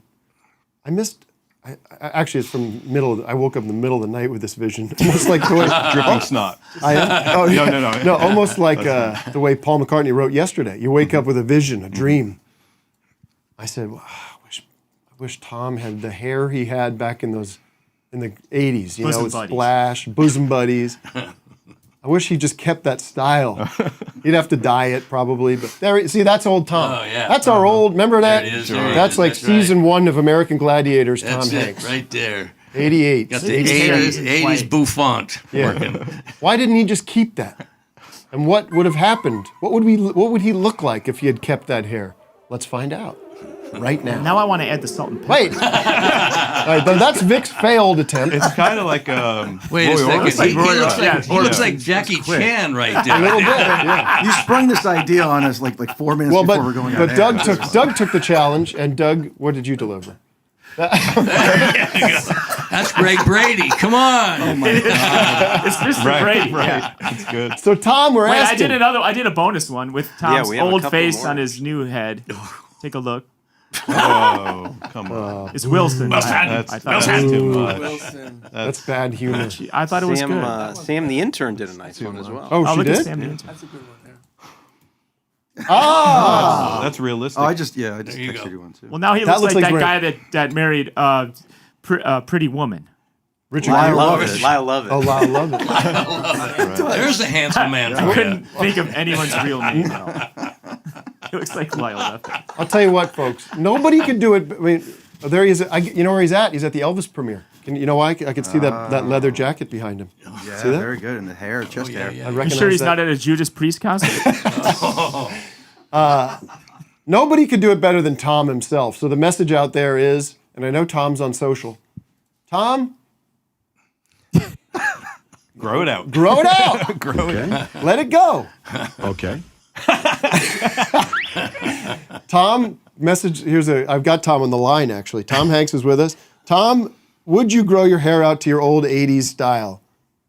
I got a really bad rash on my crotch. Oh, no, that's not what I asked. Passed away. I love office hours, and acting is the lick of my spoon. Tim, maybe Simple yes or no, please, Tom. Tim, maybe the hair isn't quite what he was born with, and maybe that's a non-growing turf that he's been added to the top. Some artificial turf. Interesting. Well, if he can do that, then he can do the big puff, right? I'm not only a member, I'm a client. Yeah, that's right. Speaking of that good hair, that's Yeah, right. For real. No kidding. wait do you? But do we have a picture of Malibu in his prime, though? No, that's wait a minute. Oh, wait a whoa, minute. wait Why a would I minute. say that? No, I retract. He's in his prime now. Who am I, Don Lemon? Slam him into the piano. I want to see that mane. Yes, yes. What kind of work went into that mane? Oh, hours. Really? Yeah, man, it's Hairspray? Yeah, you had the blow dryer and the VO5, hairspray. So you got like wind tested at 105 miles an hour. It's like you walk in a hurricane and be just. It's wild. It's wild that wasn't that unusual. Like it was a look. There he is. There you go. Wow. That was a disco era, right? Oh yeah, it was a whole. Well, it was a whole. you go to discos? The whole glam band. Did you go to time. discos and all that? That's the disco era. Yeah, that was a whole 80s glam band kind of thing, Vidal Sassoon. There you go. VO5. All right, let's take just a regular old caller. None of these VIPs. Jesus Christ. These silly guys. Let's go to the hotline. What are you going to get? Pats from Pat Steaks on the line next? Oh, wait. Sounds good. Need some ladies. Need some ladies. We're all dudes here. What about Geno's? Is that it? Or is Pat? David Burnett. David David Burnett. What's up? How are you, David? I'm great. How are you guys doing? Good. Well, how can we help you? Well, Tim, your icy stare is really intimidating. I'm on the edge. I don't like the sunglasses. I don't like the hat. I don't like the headphones. I don't like the. What are you, Liam Gallagher? Baby. I'm training to be a squire. What is this, Noel Gallagher? I have to go back to my outpost soon. There's a war coming, so. Where are you? Oh boy. I'm in Montreal. Oh. They're bombing Canada or what? Well, I live in an apartment. It's kind of like a box, but it's cool because it overlooks the city. And I always imagine one day there's going to be an Omega Man situation where, for some reason I'm the one that survives, of course. But I just imagine that, and I'm building fortifications for that in case it happens. I'm sure you'd appreciate that, Tim. Yeah, yes. Oh, heck yeah. Of course, we all have those visions. All right, cool. Anything else? I'm telling you. Yeah, I just wanted to say, your episode, the JRE episode, if I can call it that. The what? Was the Rogasode. Oh, Tim's Rogasode. Oh. That was the greatest piece of satire I've ever seen. Thank you. And if you could ever do another comedy podcast related thing, Easy answer. calm down. That would be fucking awesome. I don't read. You want me to say? Club Random. Oh, yes. Well, yeah. No. Just the way that you did a satire of the JRE podcast. Yeah, he wants more satire. I feel like there's a lot of bad comedy podcasts out there, like Two this one. Comics, Two Cigars. David Bowie. There's a comedian friend of mine. We pass back and forth a certain style of comedy podcast, and we make fun of it. But I'm also like, it's also kind of like this one. But it's like these bros sitting around in a living room. Sometimes we teeter. Do you smoke cigars? And it's them laughing way too hard at shit. And then when I watch clips from our show, and you guys are, I appreciate you.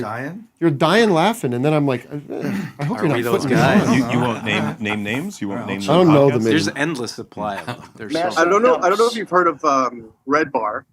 Yeah. Oh, I want to address that too, because people are like, some jerk goes that because we're showing that Club Random Richard Dreyfuss shit, they go, you're stealing from Red Bar, because he also talked about it.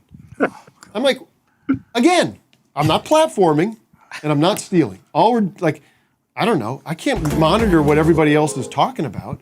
And also, like, how am I gonna just ignore that Richard Dreyfuss stuff? Also, I don't think Tim has ever watched any Red Bar. No, I've seen clips, and I send stuff all the time. You what? I send you stuff all the time. You send me stuff all the time of Red Bar? Yeah. No. What stuff? I have in the past. When Red Bar talked about us, Oh, that for got sure. passed around. Yeah. That got passed. No, I know who No, it he, I wasn't- know who no, he we is. didn't- yeah, it I don't have had any nothing to do ill with will that. towards him. It seems like a funny show. Like love him. I think he's funny. I find But are you listening to him and then you? Let me ask. No, Nick a no, I had question. nothing to do with it. So you're like, Stealing. I saw the comments You're like, like, you did about that. Like, oh shit, he Red covered Bar it. is talking about Richard Dreyfuss. That would be good for our show. Let me.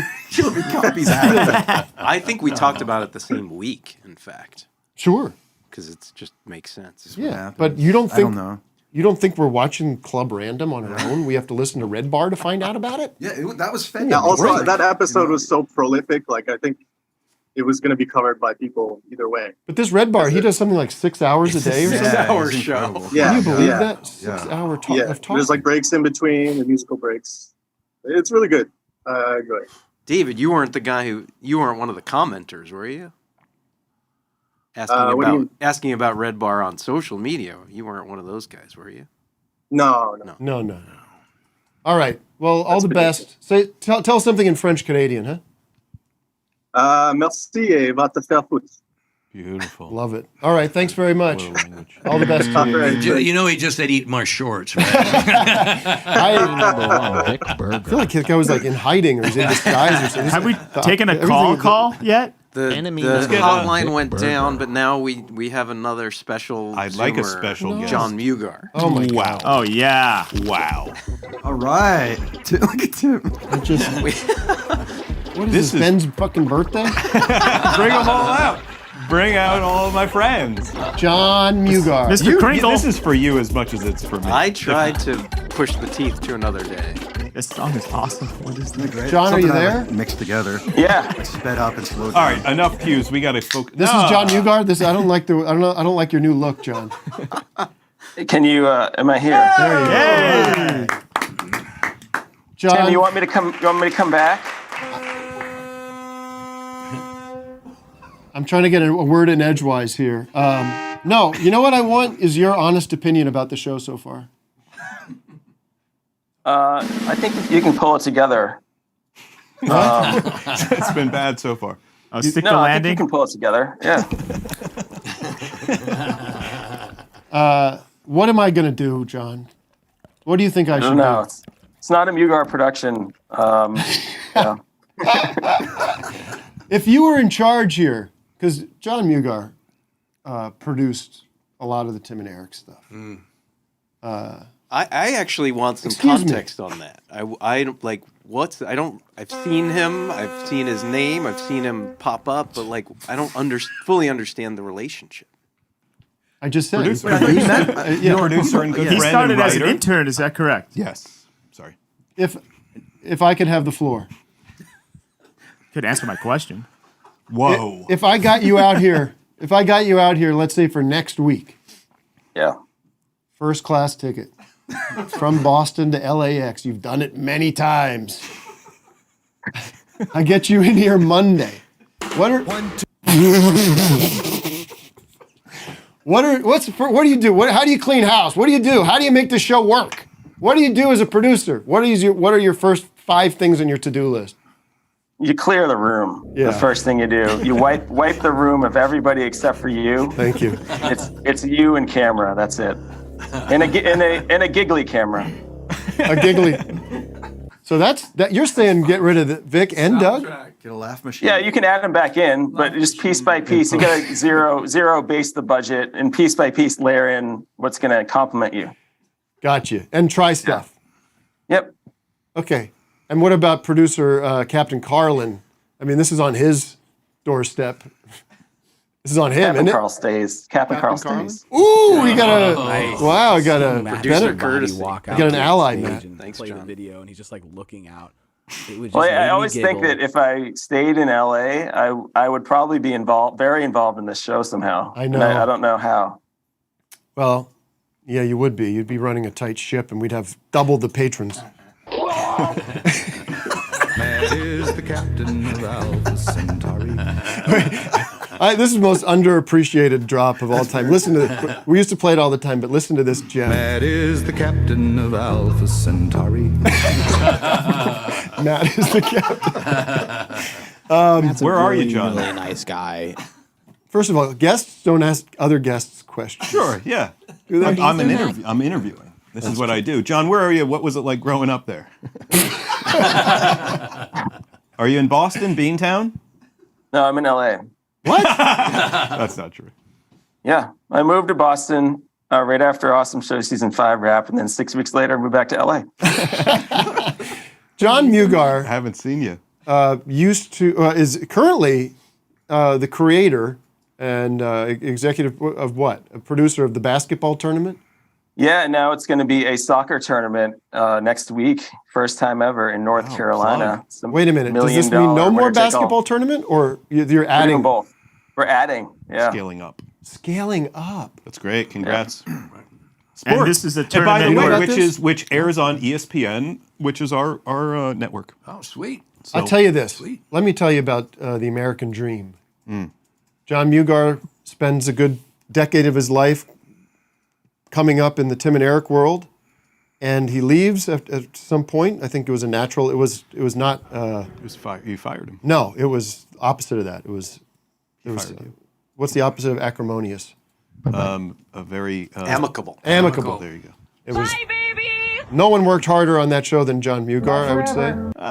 No, very hard. Equally. Oh boy. Doug and me equal. And he said, "You know what I'm doing next? I'm starting. Listen, imagine me hearing this. I'm starting my own basketball network, basketball league." I said, "What are you, nuts? Why not? What the hell's wrong with NBA?" Yeah, right. Besides a lot of things, but yeah, well, that's true. But he did it. Congrats, John. And Wow. that was what, 10 years ago, or a little less, maybe. Yeah, you were one of the first people I showed the write-up to as well. I shared an early vision with you. Yeah, and I couldn't have been less supportive. Yeah, your one note was, I think I listed Jason Sudeikis as a potential player, as a celebrity, and your note was to cross him out.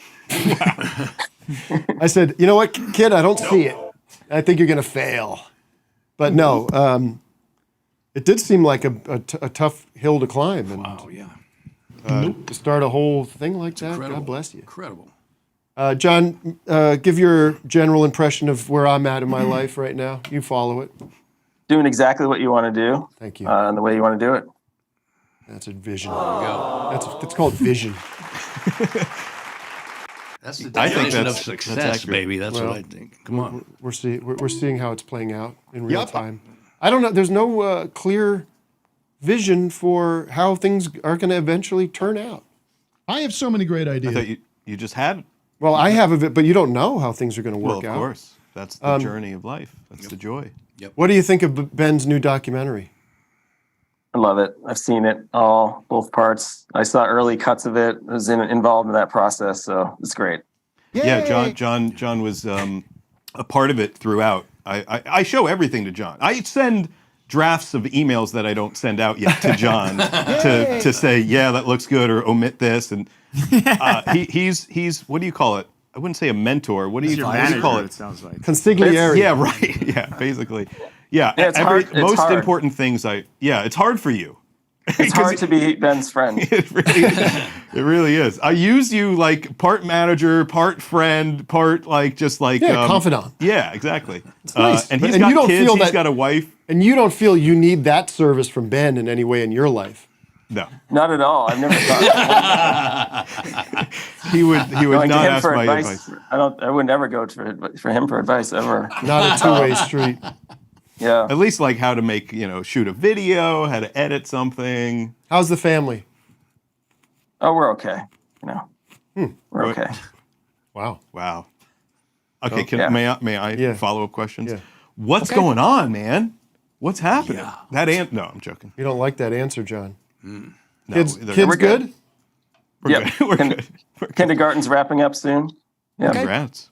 Yeah, you hear this? They're stopping the kindergarten. Defund kindergarten. According to John, he just said kindergarten's wrapping up soon. Well, sorry, Tim. I meant for my daughter only.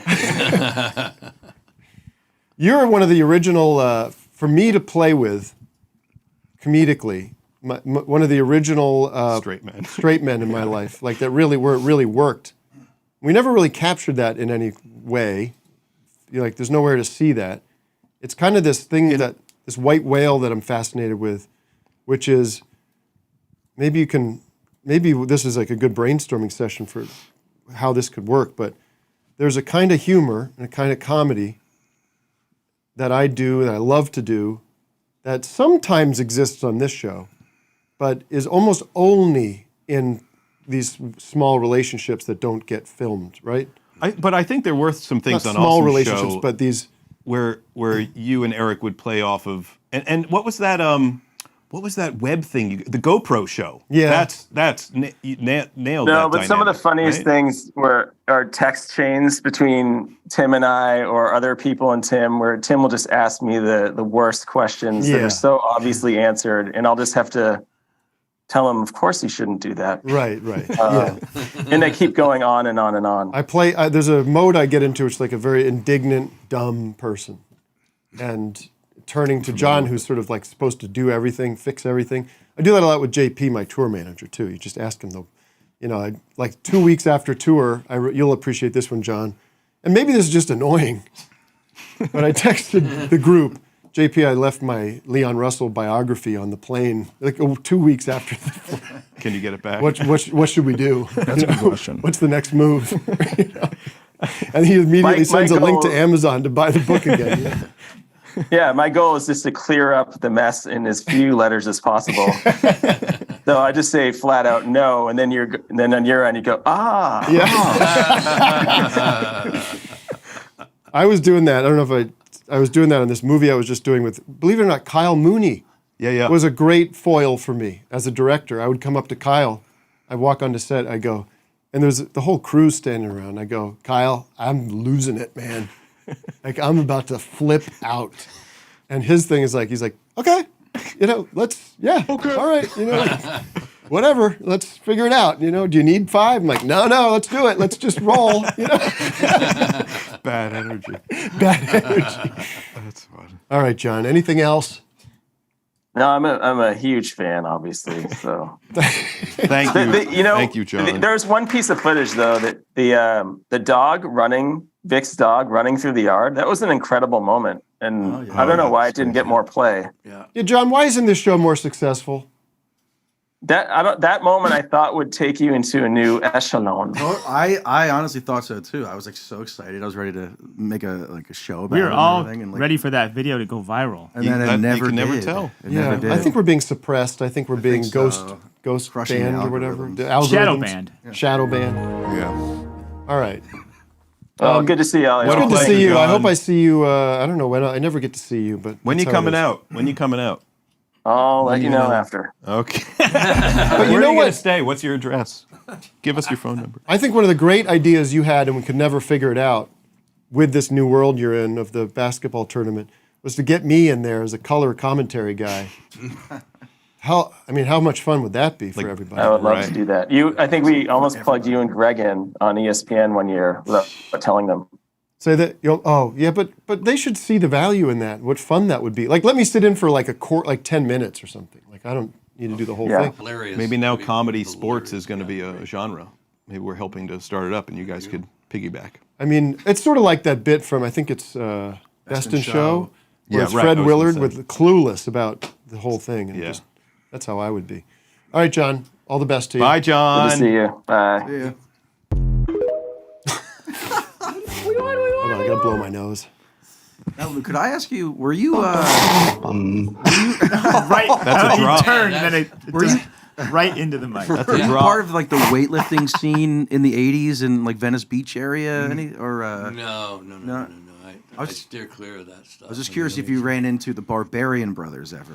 No, it's interesting. I knew the guys kind of, just as a hey, what's up? Yeah, But, David and Peter. I never worked with them, personally and stuff. But they had a good groove going for a while. They did. There. They had a good they run. carved a nice little niche out for themselves. Yeah, they worked with John Paragon, who was Jambi, the genie. He directed Twin Sitters. Yeah. Yeah. They had a great gimmick. I do believe great gimmick. Johnny Ferraro, who's the co-creator of American Gladiators, claimed I'm pretty sure that he was roommates with the Barbarian Brothers, which I don't know. I couldn't figure that out. I couldn't confirm that, but They kind of like went on to like a comedy thing, like a Two Stooges kind of thing. But one passed away, and the other one seems like not doing well. Not doing well mentally, and the other one, had some kind of issues. He was a photographer, and I think they just couldn't like figure out life after. Yeah, I mean that happened. But how often does that happen? You're in the spotlight for a minute, and then you're out. Then who am I? Right. You know what I mean? Yeah, right. And I think we were talking about that before the show. Is sort of like when your life becomes defined by your work. What is life when that work isn't there? That's completely. One thing in the documentary that I'm glad comes up, because you look at those guys, immediately reminded me of steroids, and you everyone's pretty honest about it. I don't know if you talk about it. I think you do. I don't know if I mentioned it. In the doc, not overtly. I don't think you talk. But there's you look at guys like, you look at that mass of muscle, and that's clearly what's going on at that period of time, right? Like steroids. That's gonna give me some hate, man. Yeah, I mean, so just to just make a quick comment about that, it's like the guys that before they ever took steroids were fantastic athletes. I mean, we would train 6 hours a day. I was training 6 hours a day prior to ever using steroids. I did for a period of time, and for me personally, it was just to overcome injuries a lot of times because you just heal that much faster, and it helps your muscles, build, but also healing, so you can go back and punish your body. So you can get that kind of mass without steroids? No. You can get some size, but there's a definite look when I can see somebody and go, that guy's on steroids. Right. Is it when you can see all the veins and stuff? Or there's a certain hardness about someone where you just see their muscles are hard, they're vascular, meaning veiny and stuff. That's the look. I mean, it's really easy. I always wondered too, is like when guys get that, and what's his name? The Carr, Dan Carr. Dan Carr. Mm-hmm. That big chest, like that thing, like is that healthy? Well, to be that big? Is it healthy to be that big? Depends on how you eat and genetics. Right. I mean, all those things play into, all factor in that thing. But I actually did a movie with Jeep Swenson, and Jeep was Bane in the Batman movie, Batman Forever, and he had legitimate 25-inch arms. And so I was working next to this guy, and he's the nicest guy in the world. Yeah. But, he was obviously on a ton of steroids. But then when you start, what these guys will do a lot of times is allegedly. And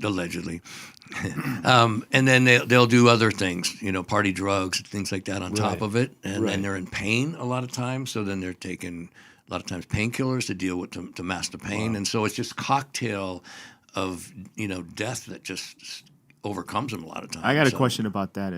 Is there a way to get the vascular but not have the muscles, so you get like big ass veins but kind of skinny? Because that would be a cool look. Yeah. I'm doing it's called starve yourself. Okay, and then I'm doing. I get a varicose vein. You see that thing throb? Oh, vascular, nice. It throbs. No, I had it removed. They super glued it together. Why are they getting those removed? By the way, that was the biggest. It was a light bulb moment for me when my grandmother, 20 years ago, my grandmother, 80-something years old, getting her.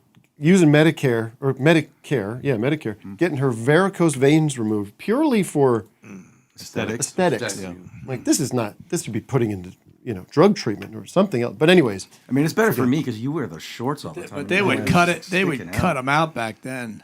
All right. So your grandmother was tough. Thing too. Something now the nutritional supplements that aren't steroids are so like high quality right now. And there's certain things you can take that'll actually mimic steroids and without the negative side effects. Without a lot of the negative side effects, for sure. My question to the audience is: should I get all big? I mean, should I get big? You should. Brad, my trainer, you hang out with us in Atwater. I do 3 days a week in the gym, very low impact weights. Yeah. I mean, 25 pounds, 30 pounds, something like that. So I got to chime in on that. What is this you're training with a guy named Brad when you got Malibu? Yeah, what the fuck? The epitome of the American gladiator. Would you work with him? I teared up a little bit when I heard that. I'm sorry. No, I'm. Let's do it. Would you work with him? Absolutely. I have a. You're not coming all the way into Atwater Village to work with him. Riverside and Atwater. Absolutely. Matt, can we just talk to a fan of the show instead of all these celebrities? Tim, you got to bulk up like Carrot Top and get some eyeliner going. Carrot Top, right. Who's got a good topic? Eat some just by flexing, I pulled my fucking shoulder. David, are you telling the truth? It really did. David, are you telling the truth? Just Have you eat been some on before? Twinkies. Hello. Yes. G'day, mate. Hello. Can we talk to this guy? They all look the same. No, this is my first time calling in. I'm a little bit nervous. Where are you calling from? I'm from England, but I'm living in Berlin. I've been here for a few years now. Oh, cheers. But I just wanted to ask a question once we had all the Awesome Show alumni here. Did any of you guys just feel the need to like keep hold of a specific prop from the show? Because I was looking at an episode where it was it's like the Tim and Eric reunion episode where there's like the caricature, big cutouts in the background. Yeah. And I was like, who has those? Like, did any of you guys keep? I have this. I don't know if anyone's ever seen this. I have we used to give each other awards. That's fantastic. The Grummies. The Grummies. Best Supporting Actor, 2007. Tim Heidecker. Did Eric also get one? I'm sure. Yeah.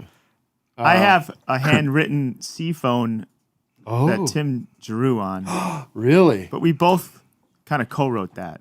Okay, he's got to put that in, right. He's got to. But I kept. I mean, that's not really much of a prop, but Because I saw that you guys did you auction off the bow like a few years ago? Oh yeah, we did. We did auction I off. thought it was some, the Cinco phone that got auctioned, or one. and the bowel. I think we did too. there's a showcase of stuff at ABSO.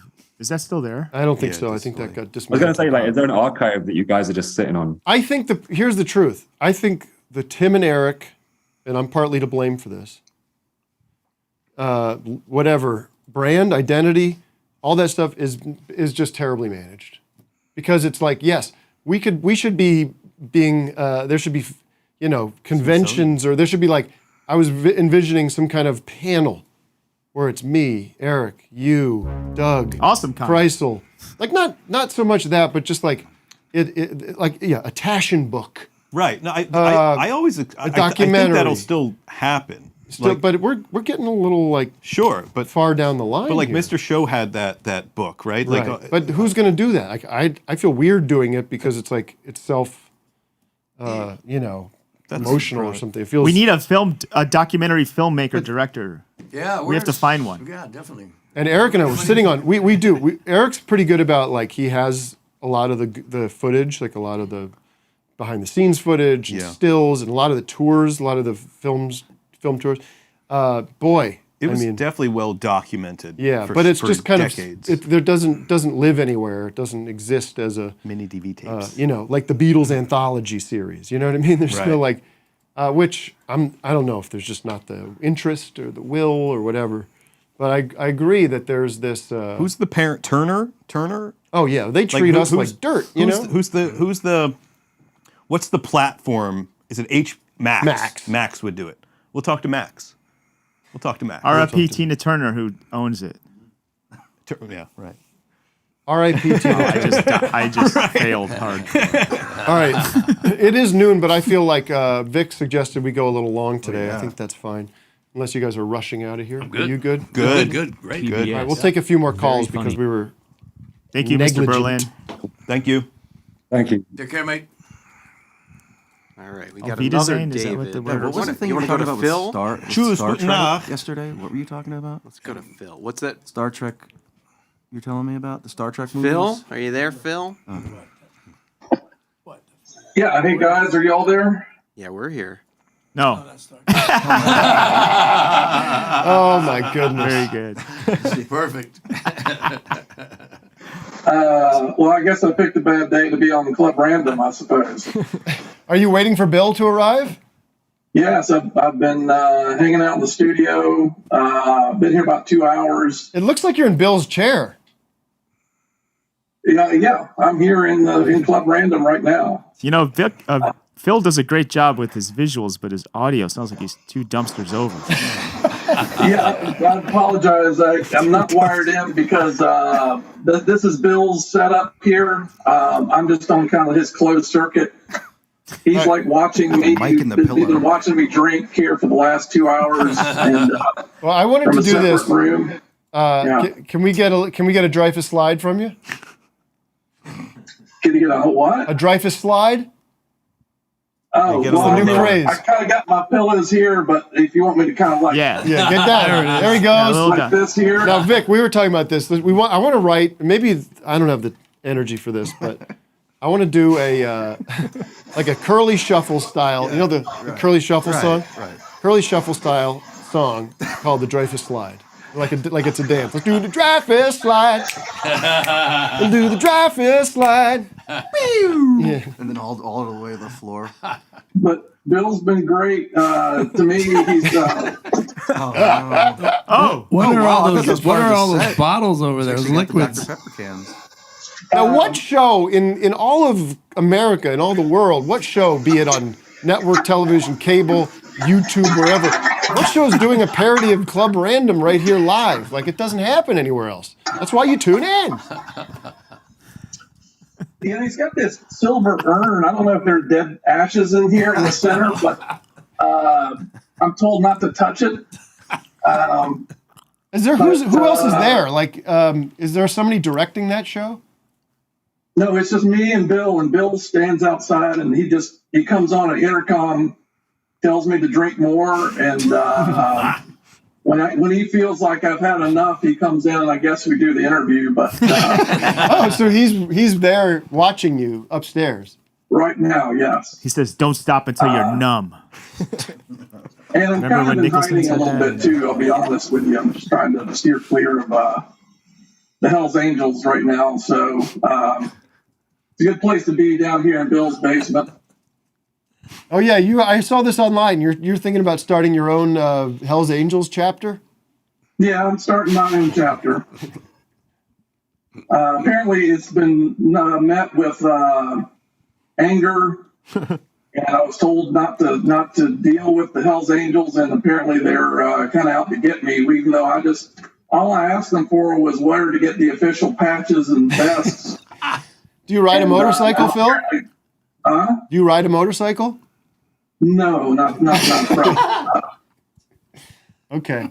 But I'm going to get one, and then also I'm going to plug the John Early show. If anybody's coming to Atlanta tonight, Oh yes. I'll be there. So. John Early's. This is my Alex Jones. You ever hear my Alex Jones? Pretty good. Ladies and gentlemen, we got John Early. John Early's going to be at Atlanta. He's playing Variety Playhouse. Is that right? That's right, Variety Playhouse. He gave me free tickets, so I've got to promote the show. John Early is a gay man, and I don't like that, but he's a funny guy too. So check him out. Little squirt. All right, well, have fun. Tell John I said hi, but I don't think you're going to get backstage or anything. No, he doesn't. I'm sure he doesn't know who I am. All right, Matt, give me a civilian, goddammit. Yeah, let's Bye, do. Phil. But Bye, let's, bud. let's do like 2 or 3 rapid fire, and then we do have to wrap up because one of our Yes, guys Wes has to get on a flight. This is a big day for West. West is heading internationally. West is heading east. West, West, where are you headed? Going all over Europe. I'm going to Berlin and then Hamburg and then some places in Italy. Maybe he doesn't have a talk back. No, he doesn't have talk back. Oh, they took the talk back? I'm hearing him. You guys aren't hearing him? I heard him. I hear him. He answered Berlin and other places. Oh, I didn't hear him. Yeah. You can't smoke. Hamburgers. You can smoke on the air. I don't care. John loves art. What do Hello. you got, pal? Can you hear me? No more bullshit. Hello, can you hear me? I hear you. He does fun drawings this day. So yeah, I do have just a quick show to pitch since there's all the talent in the room there. Okay. What do y'all think about Tim Heidecker Gladiators? Wow. Tim Heidecker Gladiators. Tim Heidecker Yeah, that's Gladiators. cute. Look That's at that, Ben. Yeah, all right, we'll beef I up. figured since there's all the alumnus from the Tim and Eric times that you guys could come up with something. So that's all I got. Cheers. Copywritten? Can I take a photo of that? That's classic. Oh yeah, go for it. Yeah, You can also do a screen grab when the show it went. Yeah, no, I'm gonna get it now. Can we go full screen on that, Wes? There we go. Oh yeah, look at that. But there you go. That's fun. Did you just draw that like during the show?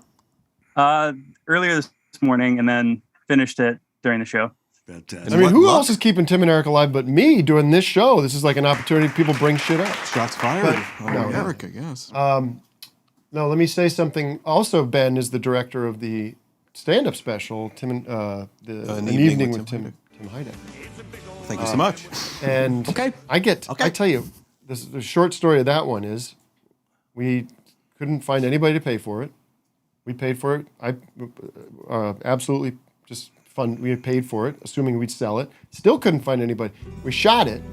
Reaction years after. Years after, went around to all these companies. Comedy Central, may they rot in hell. Whoa. Comedy Central says, it seems like they're making fun of stand-up comedy. Right. What? Hello? We're not allowed to do that? Anyways, I felt like, well, maybe it is shitty. Maybe it doesn't work. No. That's how I feel sometimes. Right. No. Yeah. Then we put it out on my channel on YouTube, and it blows up, and people tell me how much they watch it and love it all the time. I'm your monster. And it has very little to do with your direction. Absolutely. No question about it. What are stand-up? I know. It's just you were doing me a favor, basically. No, I'm happy. Of course. You were helping me what a see joy. it through, and it looks great. Yeah. Lighting is good. We talked about the lighting. Yeah. Colors. Happy to be there. The idea was we wanted it to feel as real as it's like we you're could watching. afford. Make a good point. All right, one more, Matt, please, and then I'm going to go around the room and get final thoughts from everybody. Wow. Can you hear me now? Cranberry. Thank you for the art. Cool art. Or maybe I should say that. Wow, love this guy's look. That's the Gladiator. That's David right there. Crosby. That's like 72. That's a young Crosby. Garcia. That's a Garcia Crosby. Anyway, Can't discuss his looks, but it's a Garcia. Well, the lighting for me, I didn't see. You got the toilet paper in frame. Where's the bowl? Where's the bomb? You see the TV? Wait, no, I know who it is. He does have some TV. Counting Crows. It's the guy from Counting Crows, is what I was going to say. Adam. You had to come in and swoop me, undermine me. I had to drop, too. All right, how can we help you, Adam? Oh, wait, my dad, sorry.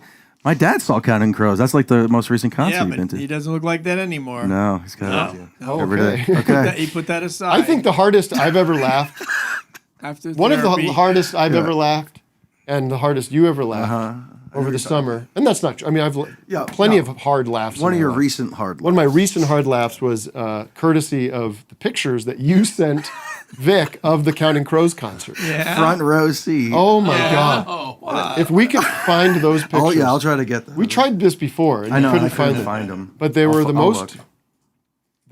No offense. Some of the worst pictures I've ever seen of a live event. Okay. And we were on the bus, and Vic is in the corner crying, like stomach, like almost vomiting, crying. Right. And he shows me, and I join in. Yeah. I gotta figure out where they Anyways, how can I help you today? You got them on your phone. I just had a recommendation for you and the boys there. It's an album called Bugs and Friends Sing the Beatles. Like the Looney Tunes? Whoa. Yeah, Looney Tunes. It's between Eric and Mel in the voice acting. So, anyways, check it out. It might make for some good drops. Okay, we'll take a listen. All right, Is it in print? Is it on the streaming services? It's on YouTube. Okay. I found it by going to a garage sale, and I saw it there for like 25 cents. And then I looked it up later, and it was like a rare album, apparently. Nice. Fine. Did we end up playing that Tiny Tim song during the break? Yeah, that was during the break. Yeah. That's one of the worst songs ever.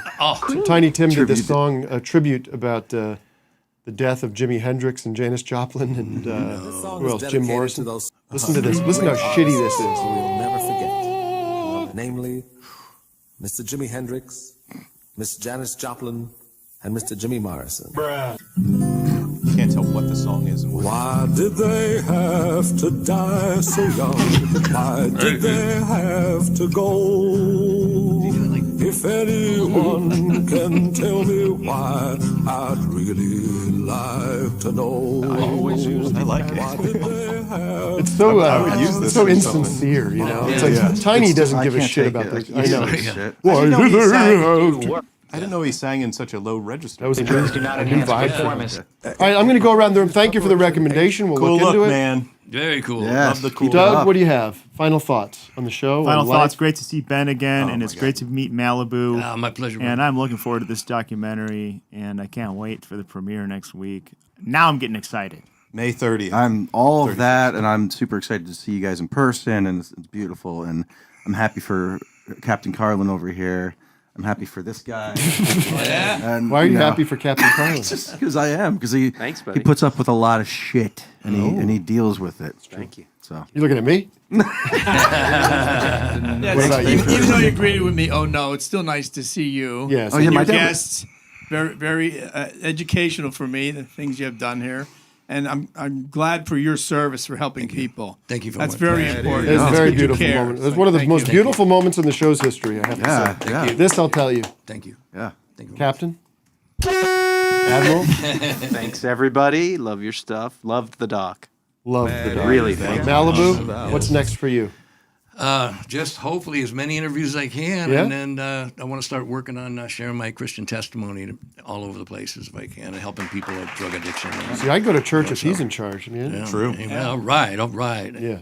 Thank you so much, though, Tim. Of course, It was great to it was meet you, an honor Malibu. to be with you, of Oh, course, man. please. So, The honor's all mine. and Ben, I love you, bro. You're Love awesome, you, bro. man. Love you. We'll be seeing each other a lot. I'm very just grateful to be here. This was a lot of fun. Great to see you and everyone. You're going to take a little time off? Yeah, man. You got to take a little break. Gotta And live life. and you got to wait for the next project to kind of come to you, right? That's in a way, you have to just be open to the universe, or do you work on it? Are you out there? I want to stop working on it. I want to chill on ambition and focus on just existing in life. You know, Yeah. like So. I'll share that with you guys. We're going to be open to life here, and super excited to have this. Did this project medical done. thing that you went through change your perspective on life? Is that what's going on? Because that's going to fade. I think that was that's a small part of it, but that's a small part of it. But coming out of this project, which was a big struggle, coming out of a COVID, Yes. which it was fucked up for everyone. Now it's just like I'm turning 40. It's like, okay, let's see what else there is. Well, I think you and I ought to get some lunch. Absolutely. And get a deeper, because I really haven't seen you in a while. And I love you and I miss you. Love you. So Thank you for having us, guys. we'll see you next week. Big show next week, I think we can announce. Yes, Beth Turns out I Stelling, got right? COVID. And Beth Stelling and Eliana Afade is going to give us something I'm really looking forward to. People are going to question my judgment. But I can't wait. Ellie is a tremendous scholar of classical music. I think it's it's a blind spot for a lot of us. We don't know much about it. That's true. We know a very cursory sort of top level. I want to get into it. I want to find out what do we need to know, and how can we expand our minds, our culture. What can we know about this that you can teach us? Help us, God. Help us. Let us learn about Mahler and Beethoven, Crossfade, close up to Ziznik, and Tolstoy. Is he a composer? No, he's an author. Slow zoom on Vic. And we love you, Zoomers. We love you. Join patreon.com/Office Hours Live. See you next week. And pull out, slow pull out on Tim and the guys and fade to black. Nice, good show.